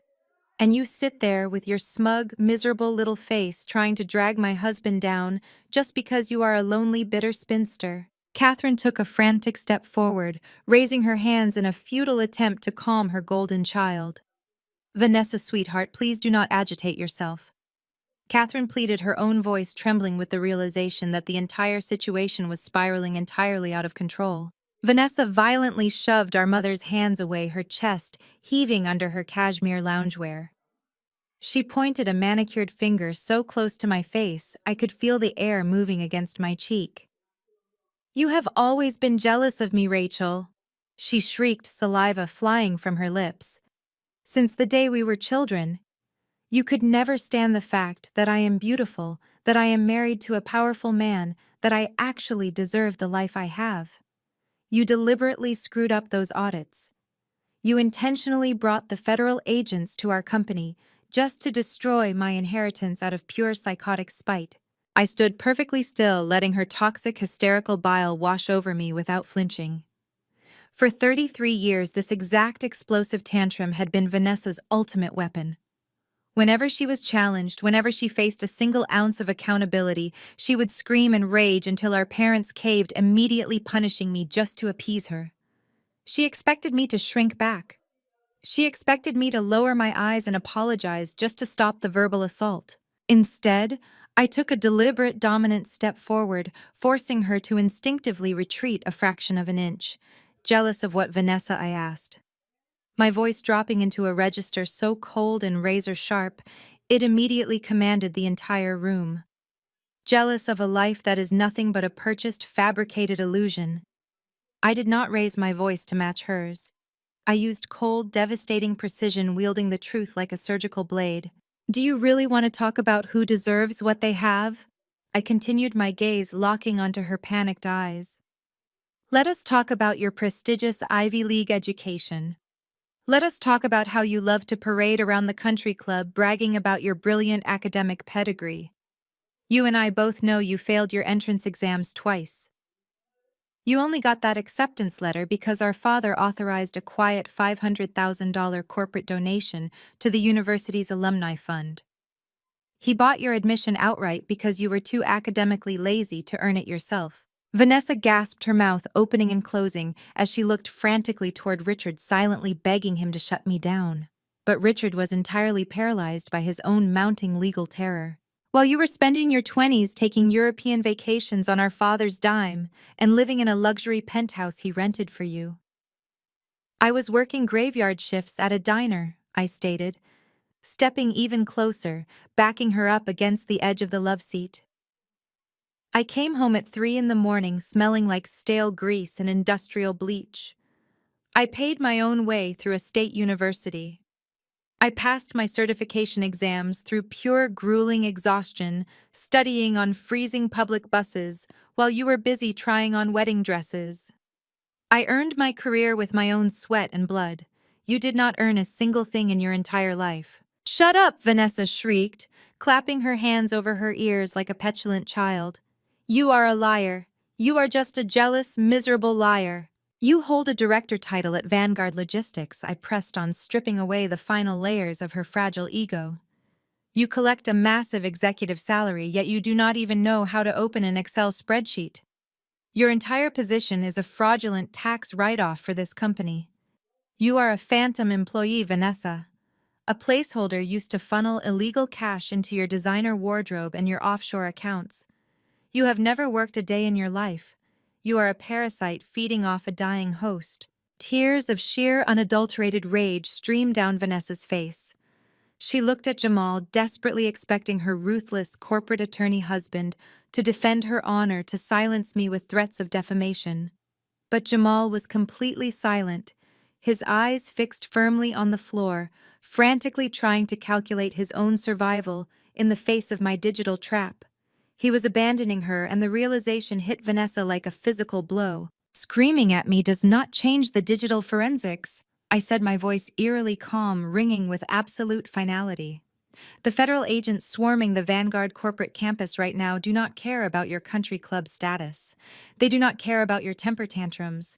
They do not care about how loudly you can scream at your younger sister. I paused, letting the devastating reality of her situation settle heavily over her shoulders. They care about wire fraud, Vanessa, I stated. They are going to look at the $3 million of stolen freight revenue that was quietly transferred into your personal accounts over the last 12 months. They are going to ask you to explain the precise mechanism of those offshore deposits. And when they put you in an interrogation room, without your father to buy your way out, and without Jamal to feed you the answers you are going to break in exactly 5 minutes. Vanessa's knees finally buckled. The fight completely drained out of her, replaced by a sudden paralyzing terror. She collapsed back onto the silk cushions of the love seat, her breath coming in short, ragged gasps as she stared at me with wide, horrified eyes. She finally realized that the wealth and privilege that had protected her entire existence meant absolutely nothing against a federal indictment. The golden child was completely silenced. The toxic dynamic that had defined my entire life was permanently broken, crushed under the crushing weight of undeniable absolute logic. But as Vanessa surrendered to her panic, the true architect of the syndicate finally snapped. Richard stepped away from the marble fireplace, his fists clenched so tightly his knuckles were white. The patriarch of the family had lost his designated scapegoat, and his hubris was about to drag him straight into the fire. Richard did not rush to comfort his sobbing golden child. He did not even look at Vanessa as she sat hyperventilating on the silk cushions. His eyes were locked entirely on me, burning with a toxic, uncontrollable fury.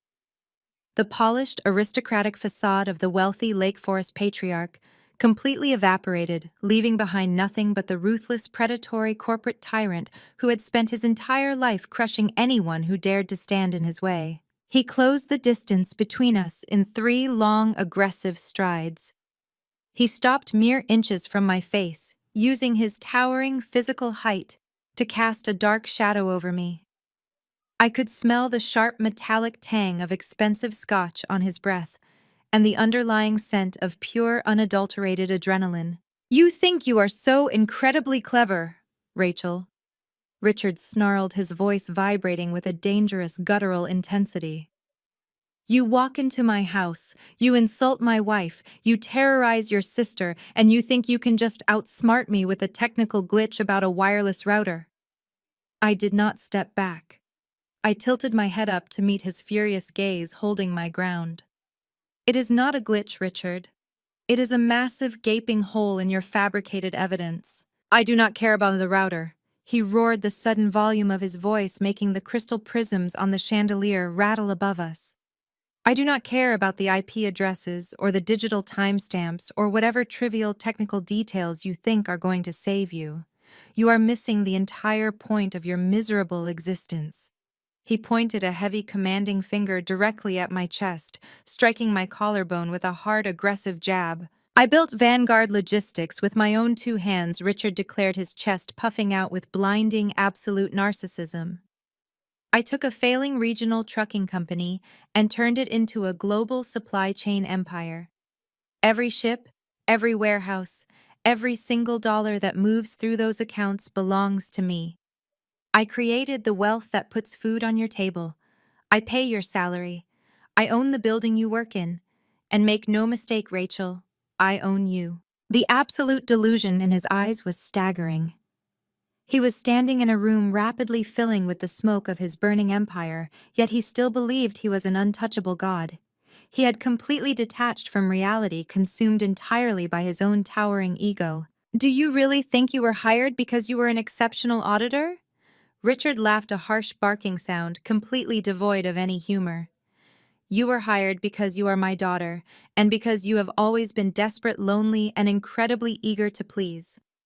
Jamal and I needed a compliance officer with high-level access, someone who was too busy trying to earn a pat on the head to look closely at the offshore ledgers. You were not an employee, Rachel. You were a human shield I purchased the day I put you on the payroll." Hearing the absolute, unfiltered truth spoken aloud did not hurt. It actually felt incredibly liberating. For my entire life they had gaslighted me, telling me my lack of connection with them was my own fault. But here was the undeniable reality screamed directly into my face. I was never a daughter. I was a designated casualty.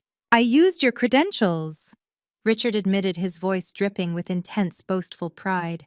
He was entirely incapable of keeping his mouth shut. His ego demanded that I acknowledge his supposed brilliance, completely unaware that he was loudly handing me a full verbal confession. It was incredibly easy. "You leave your security token in your desk drawer when you go to lunch. I had my personal security team clone your encrypted key fob 6 months ago. We logged your keystrokes, copied your digital signature, and mapped your daily routine." He stepped back, spreading his arms wide as if demanding applause for his criminal ingenuity. "While you were sitting in your cubicle meticulously checking domestic freight invoices, I was moving tens of millions of dollars right under your nose. I used your name to authorize the transfers to the Cayman accounts.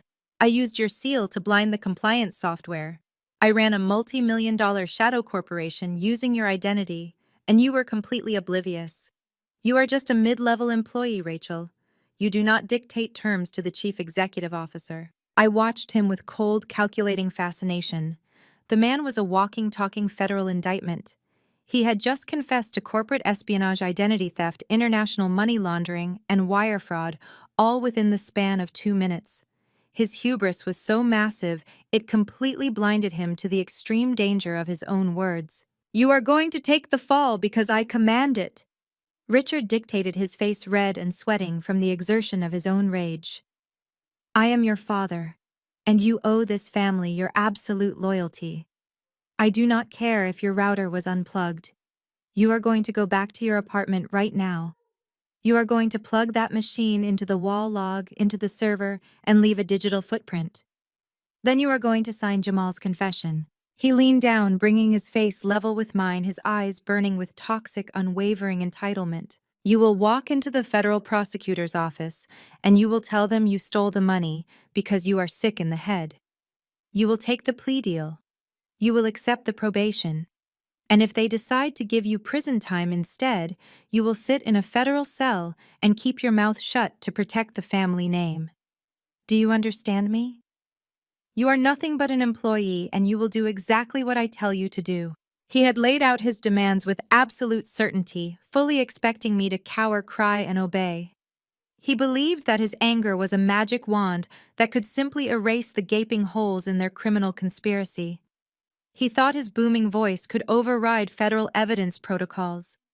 He was a tyrant who had lived his entire life surrounded by yes-men, completely unequipped to handle someone who was no longer afraid of him. I did not shout back. I did not match his aggressive energy. I simply let his heavy, tyrannical commands hang in the suffocating air of the living room, allowing the sheer weight of his staggering confession to settle perfectly into place.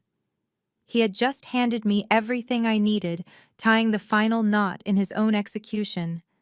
But before I could deliver the fatal blow, Catherine stepped out from the shadows of the silk sofa, her eyes gleaming with a vicious, unhinged desperation. Richard's screaming had not broken me, so my mother decided it was time to play her dirtiest card. Catherine reached into her designer handbag, pulled out a monogrammed silk handkerchief, and deliberately wiped away every single trace of her previously manufactured tears. The trembling, devastated matriarch vanished in the blink of an eye. Her posture stiffened, her chin lifted, and the soft, pleading sorrow in her eyes hardened into flat, reptilian cruelty.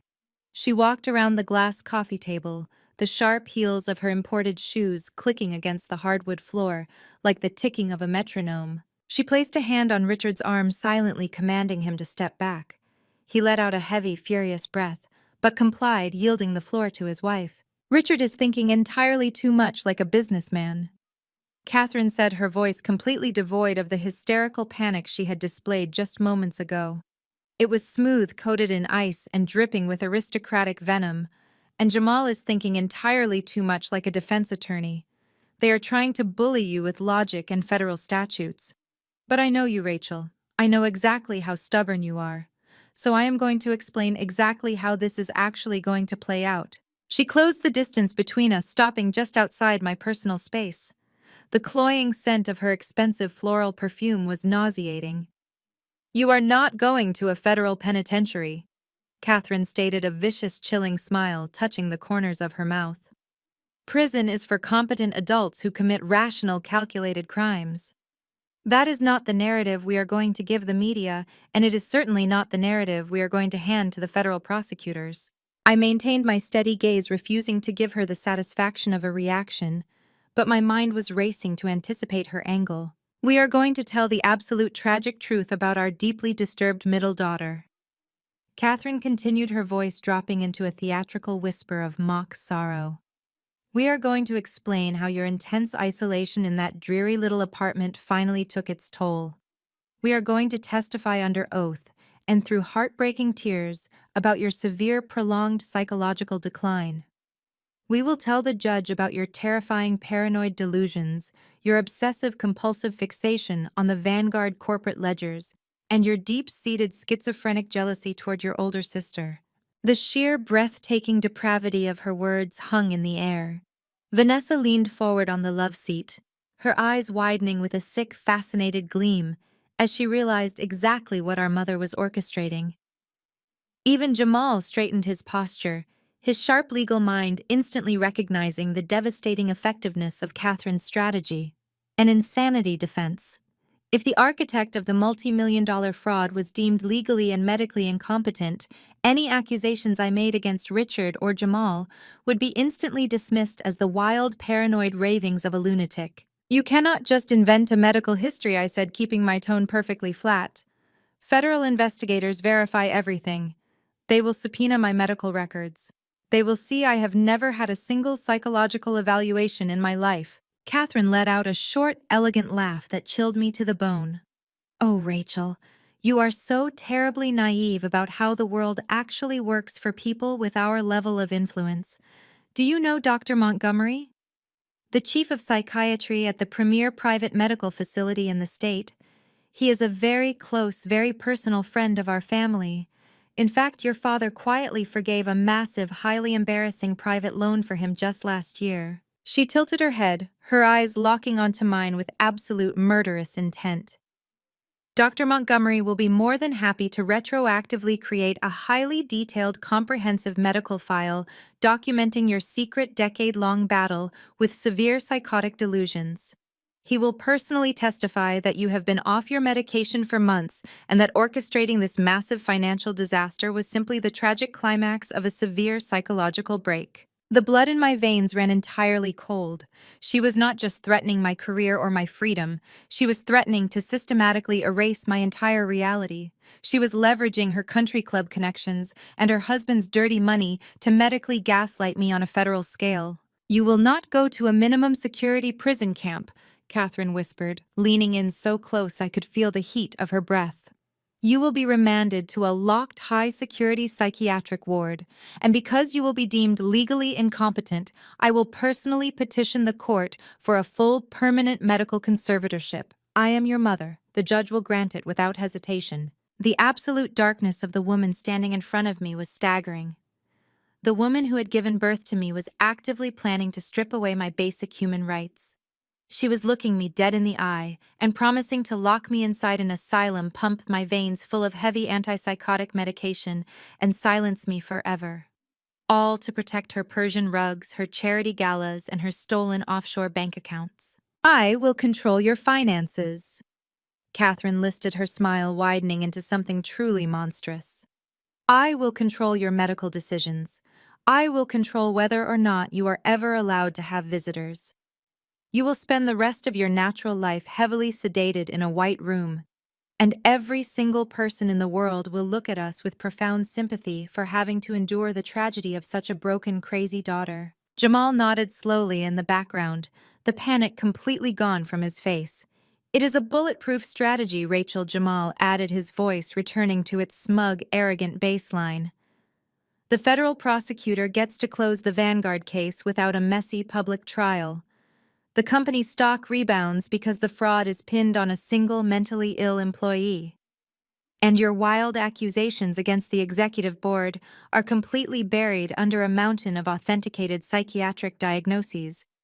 Sign the confession, now take the 5 years of probation, and we can avoid the medical route entirely. The choice is yours. They looked at me, a unified front of absolute terrifying cruelty.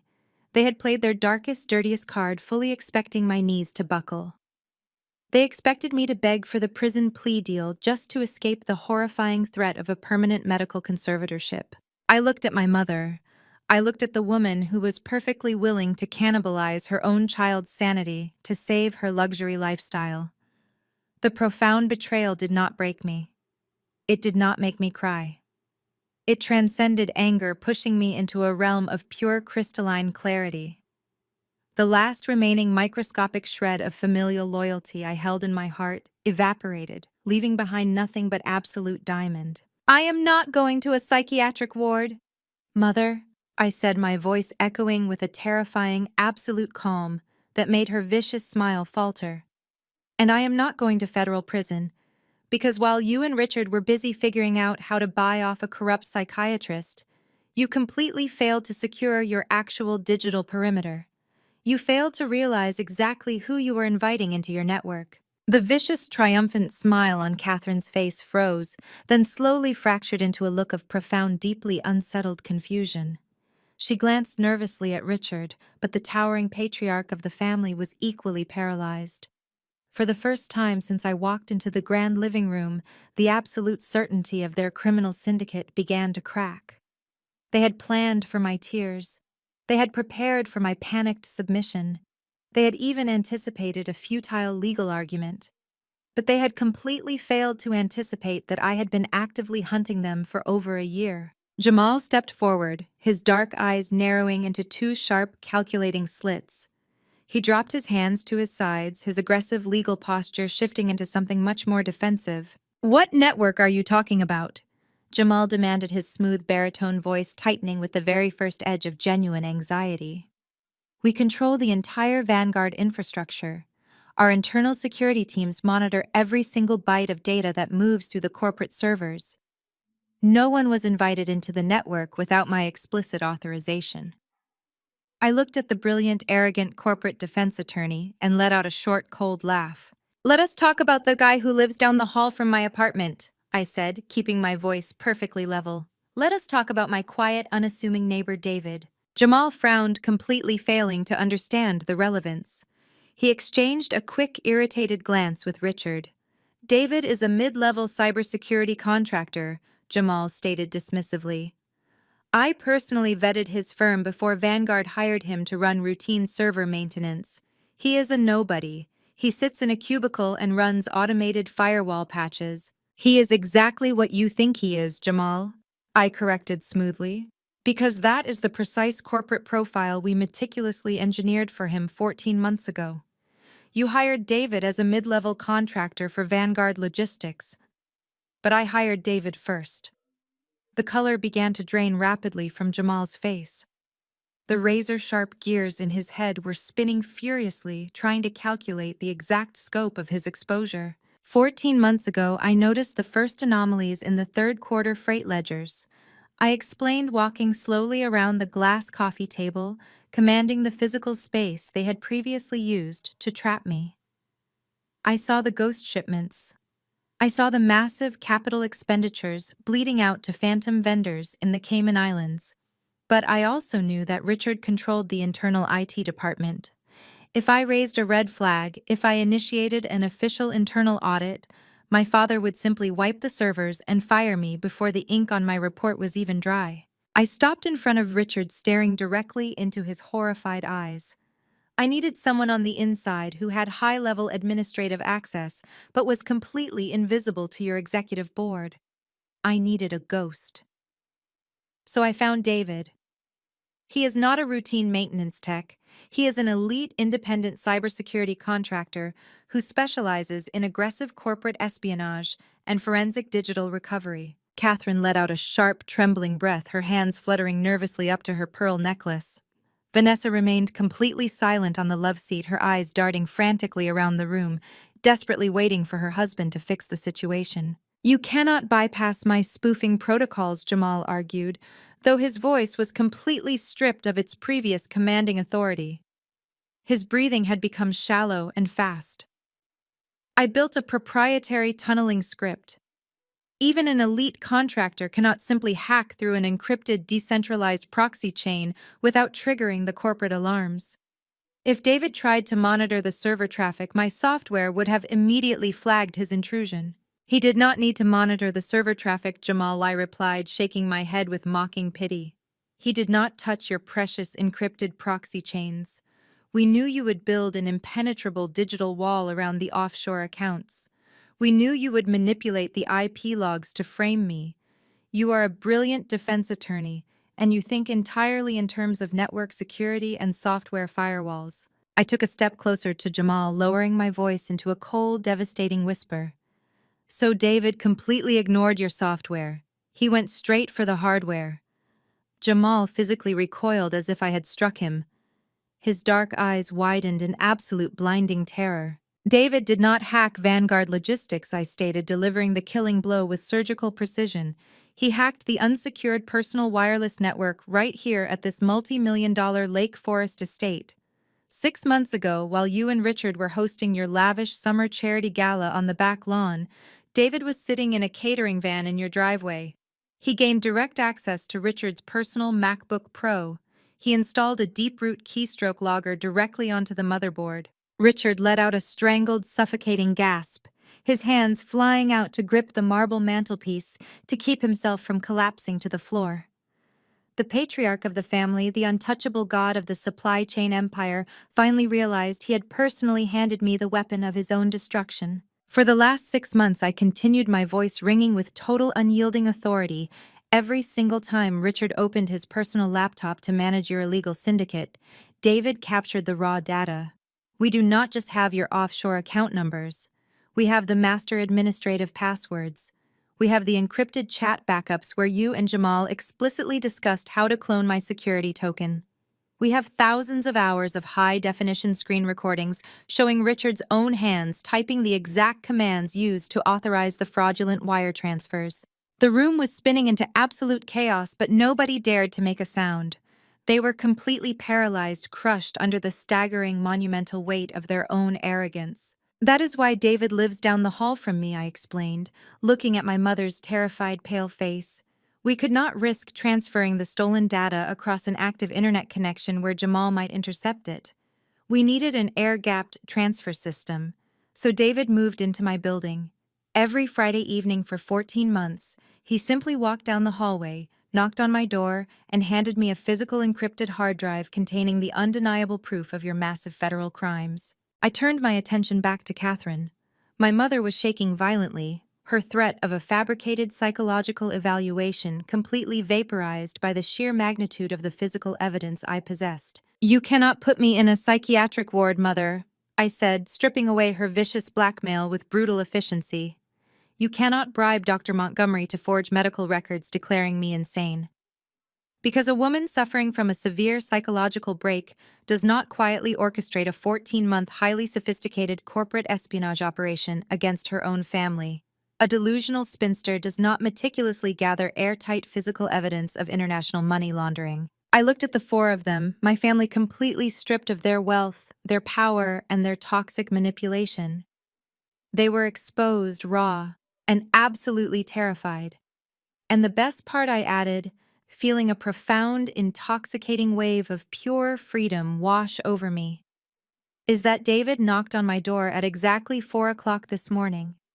He handed me the final hard drive, the one containing the screen recordings of Richard authorizing the $32 million transfer last night.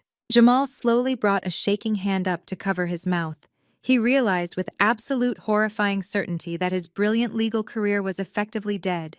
He had spent months constructing the perfect digital frame job, completely unaware that I had been standing right behind him the entire time, holding a high-definition camera.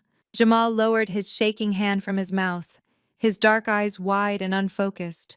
The immaculate, untouchable corporate defense attorney was entirely gone. In his place stood a terrified, cornered animal rapidly suffocating under the crushing weight of a multi-agency federal indictment. The tailored Italian suit suddenly looked 2 sizes too big for him as his posture completely collapsed. He began to pace. He walked the length of the Persian rug, his expensive leather shoes dragging slightly, running his hands frantically over his closely cropped hair. A visible sheen of cold sweat broke out across his forehead, catching the light from the crystal chandelier above. He was mumbling to himself at first, a rapid, disjointed stream of legal statutes and sentencing guidelines. Wire fraud, identity theft, corporate espionage, conspiracy to commit federal bank fraud, obstruction of justice, the Racketeer Influenced and Corrupt Organizations Act. He was verbally calculating the exact number of decades he was about to spend locked inside a maximum security federal penitentiary. He knew the Department of Justice did not offer plea deals to the legal architects of massive criminal syndicates. They made brutal, highly public examples out of them. They would strip him of his law license, seize every asset he had ever accumulated, freeze his bank accounts, and bury him under an avalanche of undeniable digital evidence. Jamal suddenly stopped pacing and whirled around to face Richard. The deference and respect he usually reserved for his powerful, wealthy father-in-law vanished, replaced by a vicious, cornered desperation. "You arrogant, careless fool!" Jamal spat, his voice cracking with sheer panic as he pointed an accusing finger directly at Richard's chest. "You compromised the physical perimeter. I built you a bulletproof digital fortress. I gave you encrypted routing protocols, spoofed IP addresses, and completely untraceable offshore shell companies. And you let a cybersecurity contractor sit in a catering van in your own driveway and hack your personal motherboard during a charity gala." Richard, still gripping the marble mantelpiece with white knuckles, turned a deep, furious shade of crimson. "Do not speak to me like that in my own house, Jamal. I am the chief executive officer of this company. I am the one who gave you everything you have. You are a walking federal conviction, Jamal shouted, completely abandoning any remaining pretense of family loyalty. You are toxic waste, Richard. They have screen recordings of your actual hands executing the fraudulent transfers. They have the deep-root keystroke logs. There is absolutely no legal defense for a physical hardware breach of that magnitude. You handed them the entire operation on a silver platter because you were too cheap to hire competent physical security for your own estate. I am not going down for your staggering, breathtaking incompetence. Vanessa sobbed loudly from the love seat, reaching out a trembling hand toward her husband. Jamal, please stop yelling. We are a family. We can fix this. You just need to talk to the lawyers. Jamal did not even look at his wife. He swatted her hand away with a dismissive, aggressive gesture, his raw survival instincts completely overriding his marriage vows. There is no fixing a direct hardware capture, Vanessa. The federal agents have already breached the Vanguard servers. Once they cross-reference their internal corporate data with the physical logs on Rachel's hard drive, the entire legal shield is instantly obliterated. Our narrative is dead. We are completely out of time. Jamal turned back to me. His breathing was rapid and shallow, but I could see the desperate calculating gears shifting in his dark eyes. He was a man who negotiated with ruthless federal prosecutors and aggressive billionaires for a living. He understood that when all the brilliant legal arguments completely failed, the only remaining currency in the world was raw, unadulterated cash. He closed the distance between us, stopping just a few feet away. He dropped his voice, attempting to project a calm, transactional authority that his sweating face and violently shaking hands completely betrayed. "Listen to me very carefully," Rachel Jamal said, speaking rapidly, the words tumbling over each other. "You are angry. You are deeply hurt. I completely understand that. Richard and Catherine have treated you appallingly your entire life, and they deserve absolutely everything that is coming to them. I will personally testify against Richard if the Bureau offers me immunity. I will hand them the remaining offshore ledgers. But you and I are both intelligent, pragmatic professionals. We do not need to destroy each other today." I kept my expression perfectly blank, letting him dig his own grave. I watched him mentally throw his wife and his father-in-law to the federal wolves without a single second of hesitation. "You have the hard drive," Jamal continued, his eyes darting frantically toward the grandfather clock in the arched hallway. The ornate black hands showed 11:35. "We have an incredibly narrow window before this situation becomes permanently unfixable. If you hand that hard drive over to the Federal Bureau of Investigation, you get the satisfaction of revenge. But revenge does not pay your mortgage, Rachel. Revenge does not fund your retirement account. It just leaves you tied up in exhausting grand jury hearings and federal depositions for the next 5 years of your life." He stepped 1 inch closer, lowering his voice into a desperate, pleading whisper. "I have a private, fully secured account with a Swiss financial institution that is completely disconnected from the Vanguard corporate network. It operates strictly outside of United States jurisdiction. No federal subpoenas can touch it. The authorities do not know it exists. It contains $5 million in clean, untraceable capital. I can initiate a direct, irrevocable wire transfer to any offshore account you designate right this very second. The money will clear and be completely accessible to you by 11:45. $5 million, Rachel. Tax-free, untraceable, yours to keep forever, to keep." Catherine gasped loudly, her hands flying to her face in utter shock as she watched her son-in-law attempt to buy his way out of the sinking ship, using hidden funds he had clearly kept secret from the rest of the family. Richard looked like he was about to suffer a massive coronary event, his chest heaving with furious, impotent rage at the ultimate betrayal. "All you have to do," Jamal pleaded, his dark eyes wide with frantic begging. "Desperation is hand me David's hard drive. Or smash it. Throw it in the fireplace. Drop it in the lake out back. Just destroy the physical evidence of Richard's keystrokes. You can walk out of this mansion right now a multi-millionaire, and you will never have to speak to any of these toxic, miserable people ever again. $5 million, Rachel. I will initiate the transfer on my phone right now. Just give me the drive." I looked at the brilliant corporate lawyer. I watched the heavy sweat dripping down his temples and the uncontrollable tremor in his hands. He was offering me a massive fortune, fully believing that every single person on earth had a price. He thought my silence could be purchased, just like he had purchased his own morality years ago.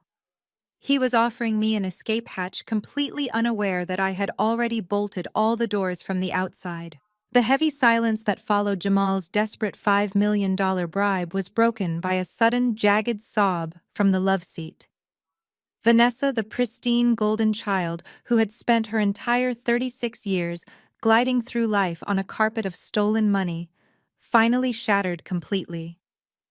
The reality of Jamal throwing her father to the federal wolves, combined with the terrifying prospect of losing her wealth and freedom, broke whatever fragile mental dam was holding her together. She slid off the silk cushions and collapsed onto the Persian rug. Her knees hit the floor with a heavy, ungraceful thud. She crawled forward across the intricate woven patterns, grabbing the hem of my wool coat with trembling, desperate hands. "Rachel, please." Vanessa wept. These were not the calculated theatrical tears she had weaponized just a half-hour ago. Her face was blotchy, her breath coming in ragged, ugly, heaving gasps. "Please, just take the money. Take the $5 million. You can move anywhere you want. You can start your own firm. Just give him the drive. I cannot go to prison. I have children. I will never ask you for anything ever again. I will disappear. Just take his deal and let us go." I looked down at my older sister. The woman who had mercilessly bullied me, mocked my career, and eagerly watched as her husband tried to frame me for a 20-year felony was now groveling at my boots like a beaten animal. Beside her, Jamal stood entirely frozen, his hand still hovering near his jacket pocket where his phone rested, waiting for my authorization to initiate the offshore wire transfer. Across the room, Catherine and Richard watched this pathetic display in a state of catatonic shock. Their perfect, curated family was cannibalizing itself right in front of their eyes. $5 million. For a fraction of a second, I let the number hang in the air. To a mid-level forensic auditor, that amount of money represented a lifetime of absolute financial security. It meant early retirement, a house on the coast, a life completely insulated from the corporate grind. Jamal knew this. He had calculated my salary, my mortgage, and my student loan debt, and he had offered a figure he believed was mathematically impossible for me to refuse. But Jamal made the fatal error of assuming that my moral compass operated on the same corrupt transactional ledger as his own. He thought I wanted to be rich. He failed to understand that I wanted to be clean. I felt no triumph in seeing Vanessa on her knees. I felt no temptation at the thought of Jamal's hidden millions. I felt absolutely nothing but a profound, chilling disgust that settled deep into the marrow of my bones. I reached down, grasped Vanessa by her trembling wrists, and physically pried her hands off my coat. I stepped back, severing the physical contact, treating her like something toxic that I refused to let contaminate me any longer. "You want to buy my silence for $5 million, Jamal?" I asked, my voice cutting through Vanessa's pathetic sobbing. I turned my attention back to the corporate defense attorney. "You think you can just wire transfer your way out of a deep-root hardware capture? You think I am going to accept hush money from a secret Swiss account that you hid from your own father-in-law?" I looked at Richard, who was staring at Jamal with a look of pure, unadulterated hatred. "Do you see him now, Richard?" I asked, driving the wedge between them even deeper. "Do you see the brilliant legal mind you brought into this house to protect your empire? The second the federal heat turned on, he abandoned you. He abandoned his wife. He offered to sell out the entire Vanguard executive board just to save his own skin, using the very capital he skimmed off the top of your illegal operation. He is a coward, and you were a fool to trust him." I did not wait for Richard to respond. I swept my gaze across the grand living room, looking at each of them, dissecting their entire existence with cold, undeniable precision. "For 33 years, I have listened to you dictate my worth." I stated, my voice ringing with absolute, unwavering authority. "You told me I was a failure because I did not want to participate in your shallow, materialistic country club lifestyle. You called me stupid. You called me ungrateful. You spent decades attempting to break my spirit so you could keep me isolated and compliant. You co-signed a lease just to hold it over my head. You fed me scraps of affection and expected me to act like I was starving for your approval. I pointed a finger at Catherine, who flinched as if she had been struck. You are not a mother. A mother does not threaten to forge psychiatric records to lock her own child inside an asylum. You do not love me, Catherine. You only love the control you exerted over me. You are a social parasite who used my existence to play the tragic martyr for your wealthy friends, spinning elaborate tales of my supposed incompetence just to garner their sympathy and elevate your own status. You wear your pearls, and you host your charity galas, but beneath the designer dresses, you are completely morally bankrupt. I turned to Richard, who was leaning heavily against the mantel, his chest heaving with defeated rage. You are not a patriarch. A patriarch protects his family. You are a deeply narcissistic thief who stole from a multi-billion-dollar corporation and tried to use his daughter as a human shield because you were too arrogant to believe you could ever be caught. I looked down at Vanessa, who was still kneeling on the rug, weeping into her hands. And you are not a sister. You are an empty, hollow shell of a person who has never achieved a single independent milestone in her entire life. You are a grown woman who still demands a weekly allowance from her father. You happily spent stolen money on luxury cars and designer vacations, and you happily watched them try to frame me because your fragile ego simply could not tolerate the idea of me surviving outside your shadow. You begged me just now, not because you love me, but because you are terrified of losing your personal chef and your country club membership. I took a deep, cleansing breath of the stale, heavily perfumed air inside the mansion. The suffocating weight of my childhood, the endless anxiety of trying to please them, the desperate yearning for a familial love that never actually existed within these walls, it all completely vanished. I was entirely free. I am not taking your blood money, Jamal, I said, delivering the final crushing verdict. I am not destroying the hard drive. I am not accepting your apologies, and I am not offering any forgiveness. Because forgiveness requires genuine remorse, and the only thing any of you are sorry for is getting caught. I looked at the four of them one last time, cementing their horrified, ruined faces into my memory. You aren't my family. I declared, my words echoing with chilling, absolute finality. You're just a syndicate of thieves, and I don't negotiate with criminals. Jamal stared at me, his chest heaving under his tailored suit. His legal mind was desperately trying to find a single microscopic crack in the concrete wall I had just dropped on top of him. He shook his head, a gesture of frantic denial. You cannot trace the Cayman accounts. Jamal choked out his voice, a ragged, desperate whisper. I buried those holding companies behind 3 layers of nominee directors and strict bank secrecy laws. You cannot pierce the corporate veil from a cubicle. The offshore structure is legally impenetrable. I looked at the sweating, terrified lawyer and felt a deep, profoundly satisfying wave of vindication. You think exactly like a lawyer, Jamal, I said, keeping my tone analytical and razor-sharp. You build intricate legal mazes. You construct walls out of shell companies' bearer shares and international jurisdiction loopholes. You genuinely believed that if the names on the incorporation documents were hidden, the money was invisible. But I am not a lawyer. I am a forensic auditor. I do not read contracts. I read the physics of money, and money is kinetic. It always leaves a wake. I took a slow, deliberate step toward the glass coffee table commanding the center of the room.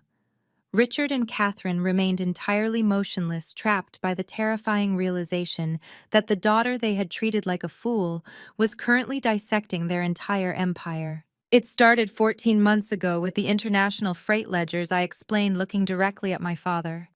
You were signing off on massively inflated vendor invoices for global freight forwarding. You claimed Vanguard Logistics was paying premium expedited rates for shipping containers out of our terminals in Singapore. You pushed millions of dollars into a vendor account for a company called Zenith Maritime. On paper signed by the chief executive officer, it looked like a perfectly standard, albeit expensive operational cost. Richard swallowed hard, the color continuing to drain from his face as I casually named the phantom vendor he had used to steal his own company's cash. But you forgot that logistics is a physical science, I continued, my voice echoing with cold, undeniable logic. You cannot fake the physical movement of thousands of tons of steel. I pulled the bill of lading numbers from your approved Zenith Maritime invoices, and I cross-referenced them with the public international maritime databases.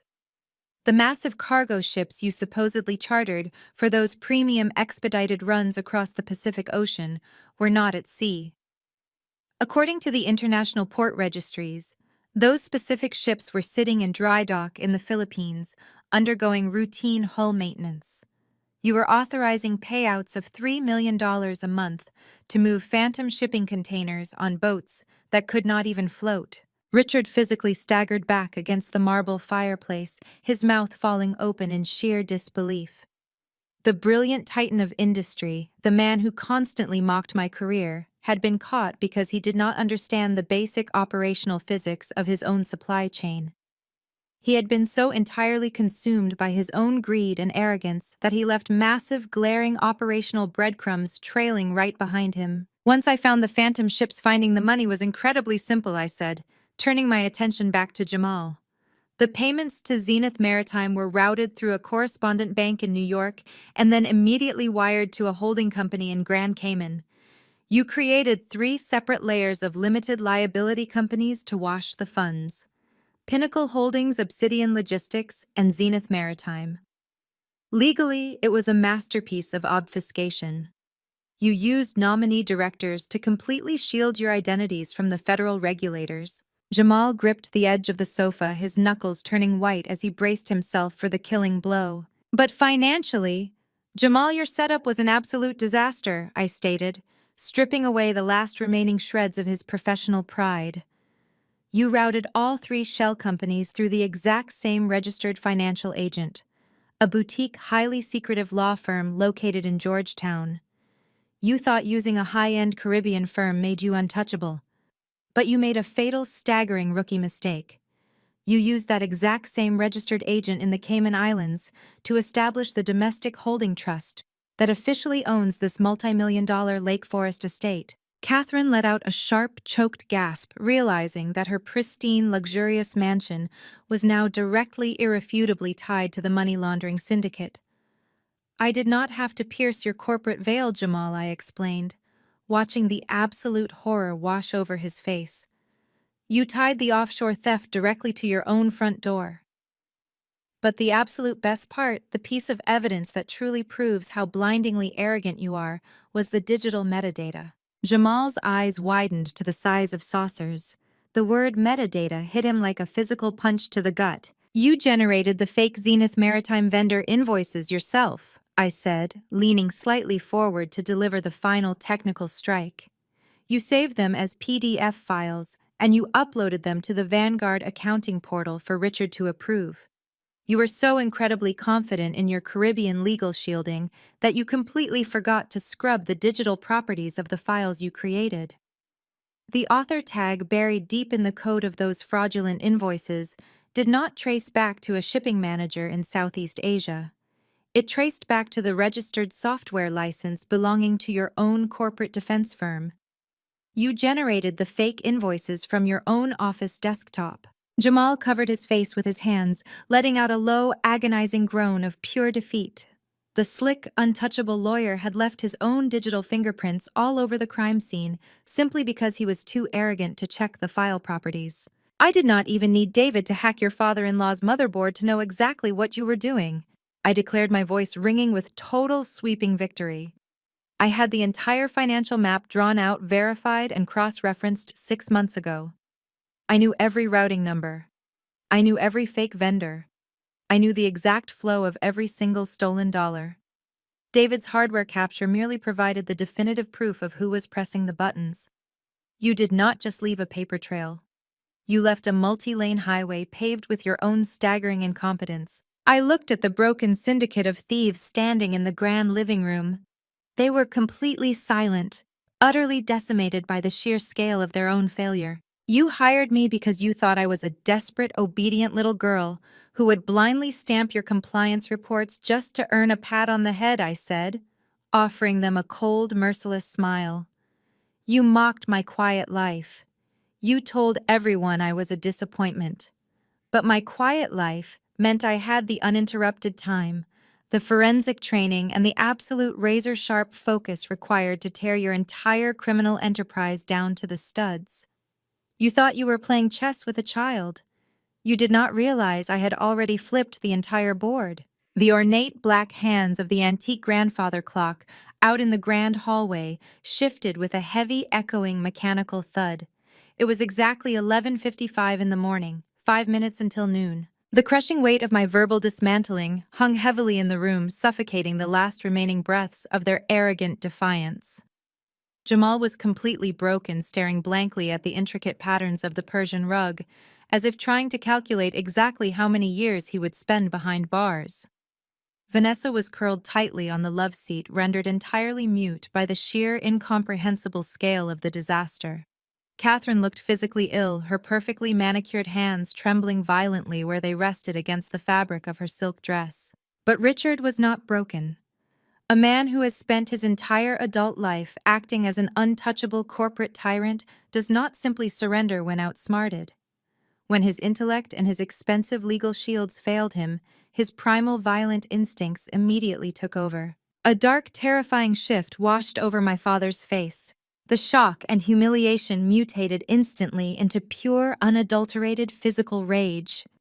He let out a feral, aggressive snarl and pushed himself violently away from the marble mantel. With heavy, stomping strides, he crossed the grand living room and positioned his massive frame directly in front of the arched double doors.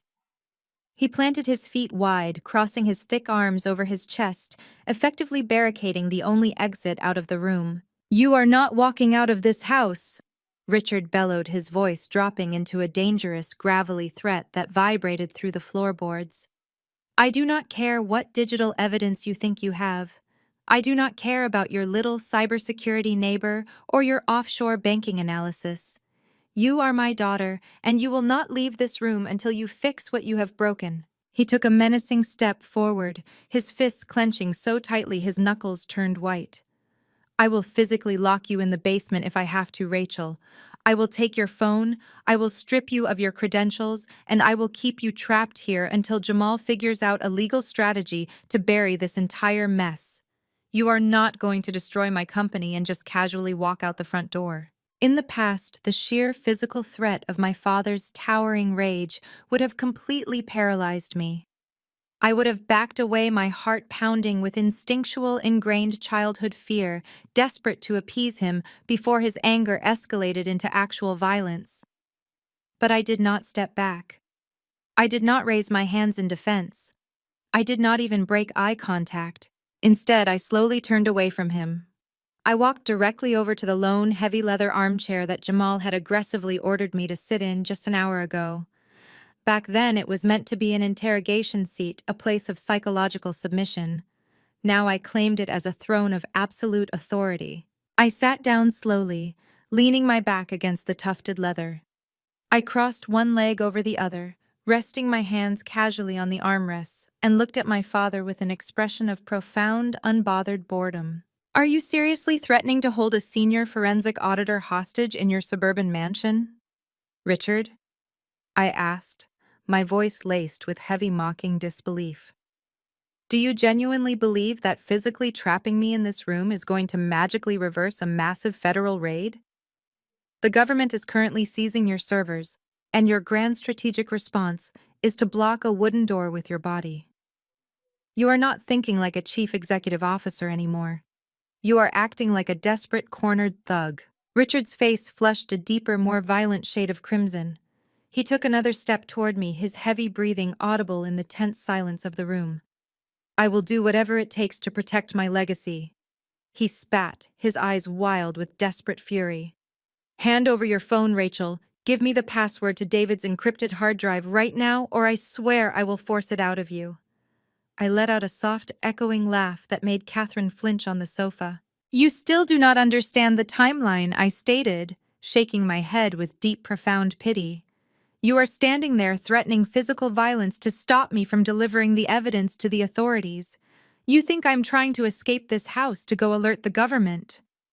I leaned forward in the leather armchair, locking my eyes onto his panicked, furious face. At exactly 10:30 this morning, while you were all sitting in this room, eagerly waiting for me to arrive so you could spring your pathetic legal trap. My personal cell phone rang. Jamal suddenly snapped his head up, his dark eyes focusing on me with renewed, horrified attention.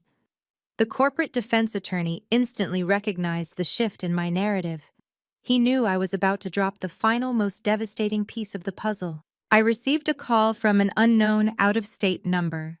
I continued, my voice perfectly steady and commanding.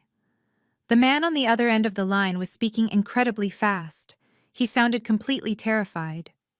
He told me that Vanguard Logistics had been locked down by federal agents. He told me that no one was going in and absolutely no one was coming out.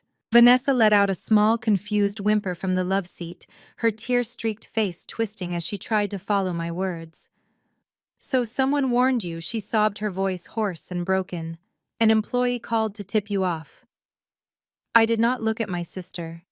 I kept my gaze firmly fixed on Richard and Jamal, ensuring they absorbed the absolute totality of their destruction. "It was not a random employee, Vanessa," I corrected sharply.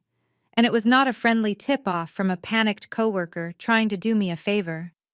You see, Vanguard Logistics employs over 4,000 people. When a federal raid of that magnitude occurs, cellular networks are jammed, communications are strictly monitored, and employees are instantly separated from their devices by armed tactical teams. A random shipping manager does not simply pull out his personal phone and casually dial the direct line of the senior forensic auditor while the lobby is being breached." Richard's fist slowly unclenched. The aggressive, violent posture he had adopted to block the door began to falter. He took a hesitant half-step backward, his mind struggling to grasp the terrifying implication of my words. "Then who called you?" Richard demanded, his voice dropping into a hoarse, shaky whisper. I smiled, feeling the ultimate weight of my long, grueling 14-month operation finally culminating into this exact perfect second. "The man who called me at 10:30 this morning was not an employee of Vanguard Logistics." I declared, every single syllable ringing with absolute crushing finality. "He was a federal agent calling from a highly secure line in Washington." Jamal let out a sharp, suffocated gasp, grabbing the edge of the glass coffee table with both hands to keep himself from collapsing completely onto the floor. "He did not call to warn me about the raid," I explained, leaning back comfortably into the leather armchair. "He called to confirm that the operation was officially a go. He called to tell me that the arrest warrants had been successfully signed by a federal judge and that the tactical teams were moving in to secure the corporate servers exactly as we had planned." I let the silence hang for 3 long, agonizing seconds, watching the absolute devastation wash over my family's faces as the inescapable truth finally crushed them. "That phone call was not a warning, Richard," I stated, delivering the final inescapable blow. "It was a status update. The man on the other end of that line was my handler." The word handler hung in the air of the grand living room, a heavy, suffocating weight that instantly crushed whatever delusional hope my family still harbored. Jamal stumbled backward, his knees hitting the edge of the silk sofa. He collapsed next to his weeping wife, his hands gripping his meticulously groomed hair. As a corporate defense attorney, he knew exactly what that specific word meant in the context of a federal racketeering investigation. It meant the government did not just have digital logs or circumstantial evidence. It meant they had an inside operative. I did not spend the last 14 months simply auditing the Vanguard Logistics supply chain, I stated, ensuring my voice carried the full, devastating weight of my actions. I did not just stumble across your offshore shell companies and keep the data on a hard drive out of spite. When I realized the sheer breathtaking magnitude of your international money laundering syndicate, I did not confront you. I did not ask for a cut of the stolen millions. I walked directly into the regional field office of the Federal Bureau of Investigation, and I handed them the entire blueprint of your criminal empire. Catherine let out a sharp, guttural wail, burying her face into her hands. Richard remained completely frozen by the door, his massive chest rising and falling in quick, shallow breaths. The patriarch who had just threatened to lock me in a basement was now entirely paralyzed by the realization that he was standing in the same room as a sworn federal informant. For over a year, I have been an active, fully documented confidential informant for the United States Department of Justice. I continued leaning forward in the leather armchair to deliver the absolute truth. Every single time you invited me to a family dinner and mocked my modest lifestyle, I was documenting your assets. Every time you ordered me to sign off on a questionable quarterly report, I was handing those exact documents to a team of federal forensic accountants. While you were busy treating me like a disposable, pathetic scapegoat, I was actively, methodically building the exact federal cage you are all about to spend the rest of your natural lives living inside. Vanessa lifted her tear-streaked face from the cushions, her eyes wide with a mixture of profound horror and desperate, lingering denial. You wore a wire, she choked out, her voice barely a whisper. You came into our homes and you recorded us. I smiled a cold, razor-sharp smile. I did not need to wear a wire, Vanessa. Your husband and our father were so blindingly arrogant that they freely documented their own felonies. But the Bureau did need someone on the inside to verify the operational structure.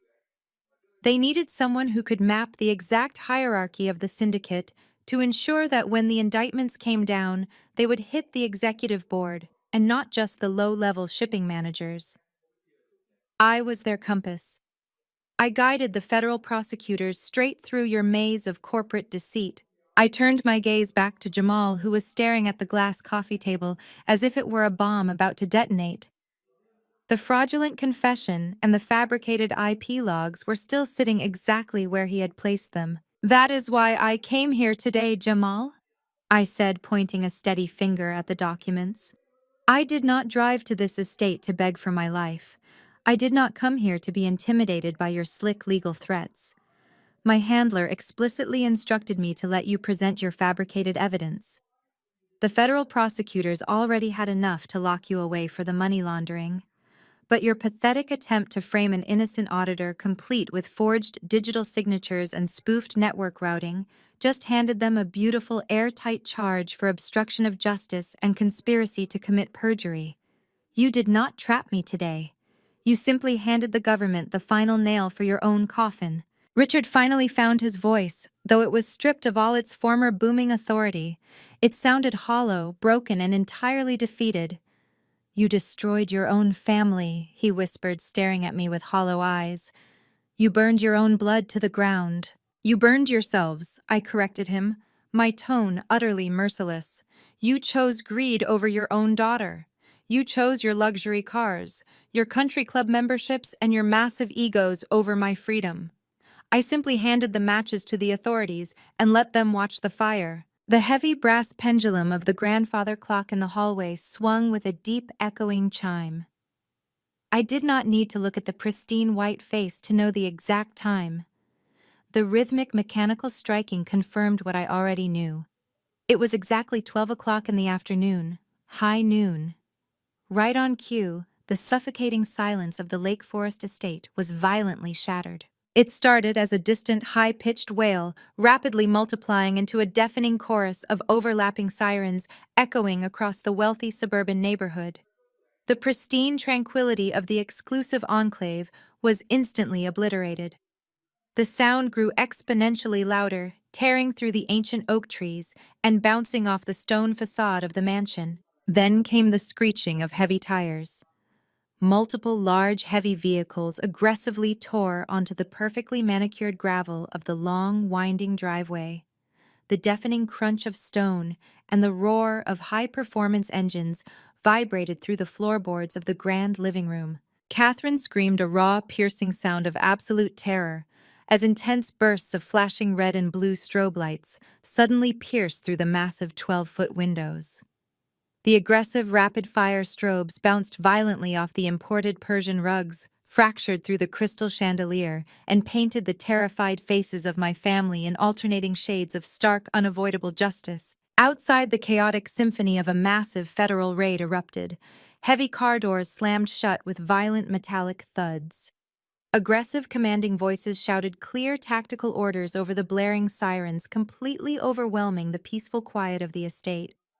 The heavy, synchronized stomping of dozens of combat boots rushed up the front walkway, shaking the very foundation of the multi-million-dollar fortress my father had built with stolen money. "They are here," I said softly, remaining perfectly seated in the leather armchair as the overwhelming force of the United States government descended upon my family. Vanessa curled into the tight ball on the sofa, sobbing hysterically as the reality of her shattered life finally crushed her. Jamal squeezed his eyes shut, bowing his head in total absolute defeat. Richard took a staggering step backward from the door, his hands trembling violently at his sides, completely powerless to stop the incoming tide. The grand, impenetrable walls of their fraudulent empire had finally been breached, and there was absolutely nowhere left for them to hide. The reinforced, solid oak front doors did not simply swing open. They were violently, explosively breached. A heavy steel battering ram smashed through the center panels with a deafening crack that tore the expensive wood straight off its custom hinges.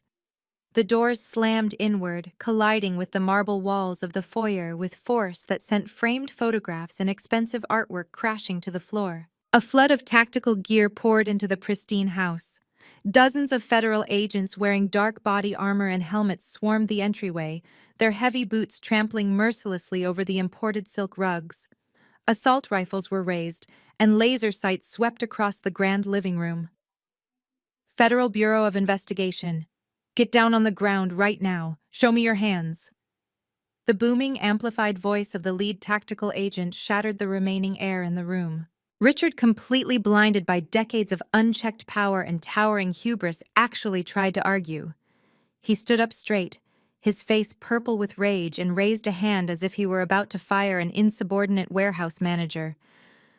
"Do you have any idea who I am?" Richard bellowed, taking a step toward the armed agents. "I demand to speak to whoever is in charge of this ridiculous stunt." The agents did not care about his corporate titles. Two heavily armored men closed the distance in a fraction of a second. They grabbed Richard by his cashmere sweater, kicked his legs out from under him, and slammed the billionaire patriarch face first onto the floor. The sickening thud of his chin hitting the glass coffee table echoed sharply, sending Jamal's fabricated evidence scattering into the air. Catherine let out a piercing guttural shriek as an agent grabbed her shoulders and forced her down. She thrashed wildly, her expensive pearl necklace snapping and scattering tiny white beads across the hardwood floor. "Please, I am a respected member of this community," she wailed, her flawless makeup smearing as her cheek was pressed against the cold floorboards. "Do not put those on me." But the sharp metallic click of steel handcuffs ratcheting tight around her wrists was the only answer she received. Jamal knew exactly how federal raids operated. The arrogant defense attorney offered zero resistance. He dropped to his knees, placed his hands behind his head, and stared blankly at the wall as agents secured his wrists. Beside him, Vanessa kicked and screamed like a feral animal, begging the agents to let her go to her children, entirely ignoring the fact that she was the one who had jeopardized their future to fund her designer lifestyle. I remained perfectly still in the leather armchair. I kept my hands visible, resting calmly on my knees, watching the empire burn exactly as I had orchestrated. An agent approached me, checking my face against a photograph on his tactical monitor. He gave me a sharp, respectful nod and stepped back, leaving me completely untouched. They hauled my family to their feet. Richard had a line of blood dripping from his lip. Catherine was sobbing uncontrollably, her designer dress wrinkled and stained. Vanessa was hyperventilating, her mascara running down her face in dark, ugly streaks. Jamal looked like a walking corpse. "Move them out," the lead agent commanded. They were marched out of the grand living room, down the long corridor, and out the shattered front doors. I stood up from the armchair and followed at a slow, deliberate distance, wanting to witness the absolute totality of their downfall. The scene outside on the manicured gravel driveway was a picture of perfect, devastating humiliation. The flashing red and blue lights of the federal vehicles illuminated the sprawling estate. But it was not just the agents waiting for them. The commotion had drawn out the neighbors. The extremely wealthy, highly judgmental elites of the Lake Forest Country Club circle were standing at the edges of their pristine lawns. Men in golf polos and women in tennis skirts stood frozen holding up their smartphones, capturing every single humiliating second of the Vanguard Logistics Syndicate being paraded out in handcuffs. Catherine saw the cameras. She tried to turn her face away, weeping hysterically, begging the agents to cover her head. Richard stared straight down at the gravel, entirely stripped of his pride, his massive ego completely crushed under the collective judging stares of his peers. The social standing they had sacrificed me to protect was officially dead. They were outcasts, branded as federal criminals on live streams that were already flooding the internet. As the agents began loading them into the back of the armored transport vehicles, a tall man wearing a dark federal windbreaker stepped through the shattered front doors and walked back into the foyer where I was standing. He pulled off his tactical helmet and ran a hand through his damp, messy hair. It was David. My quiet, unassuming neighbor did not look terrified anymore. The frantic, sweating man who had pounded on my door at 4 in the morning was completely gone. He stood tall, projecting a calm, lethal authority that he had masterfully kept hidden for 14 months. David walked out onto the front porch, stopping right next to the transport vehicle where Jamal was being loaded. Jamal looked up, his dark eyes locking onto the mid-level cybersecurity contractor he had arrogantly dismissed. David reached into his windbreaker and casually pulled out a gold federal badge, letting it catch the midday sun. Supervisory Special Agent David Hayes, Federal Bureau of Investigation. David stated, his voice smooth and steady. He offered Jamal a cold, victorious smile. That panic attack in the hallway this morning was my finest acting work to date. I had to make sure Rachel kept her router offline so your little frame job would fall apart. You are a terrible network architect, Jamal. You have the right to remain silent. I highly suggest you start using it. Jamal closed his eyes, the final realization of his total defeat washing over him as the heavy metal door of the transport vehicle slammed shut.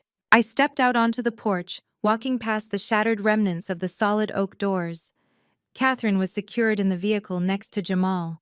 She pressed her face against the reinforced glass, screaming my name, her face twisted in a mask of absolute hatred and desperate, pathetic pleading. I did not stop. I did not wave. I did not give her a single ounce of my energy. I simply walked right past her, treating her exactly the way she had treated me my entire life, like she did not exist. I walked down the stone steps and stepped onto the gravel driveway. The massive federal convoy began to pull out of the estate, their sirens blaring as they carried my toxic past away to a federal holding facility. I stood alone in the center of the driveway. I tilted my head back and looked up at the sky. The heavy, suffocating clouds of the morning had broken, making way for brilliant, piercing sunshine. I closed my eyes and took a deep, grounding breath of the crisp, freezing noon air. It filled my lungs with a pure, intoxicating lightness. There were no more lies to navigate. There were no more manipulative traps to avoid. There were no more expectations to fail. I had walked into the lion's den completely surrounded by predators, and I had emerged as the only one left standing. I opened my eyes, looking at my reliable, practical sedan parked near the edge of the fountain. I pulled my car keys from my coat pocket. I was completely free. I was victorious. And for the first time in 33 years, I was finally ready to start my real life. Rachel's triumph over her toxic family teaches a profound lesson about self-worth and unwavering boundaries. For decades, her relatives minimized her existence, ultimately treating her as a disposable scapegoat to hide their massive corporate fraud. Yet Rachel proved that your value is never defined by those who intentionally refuse to see it. Instead of surrendering to their cruel manipulation, she quietly gathered her strength, trusted her intellect, and fought for her absolute freedom. We must learn to aggressively protect our own peace rather than begging for respect where it simply does not exist. Take charge of your own narrative and stand up for your worth today. Have you ever had to set firm boundaries with toxic relatives to protect your peace? Comment below.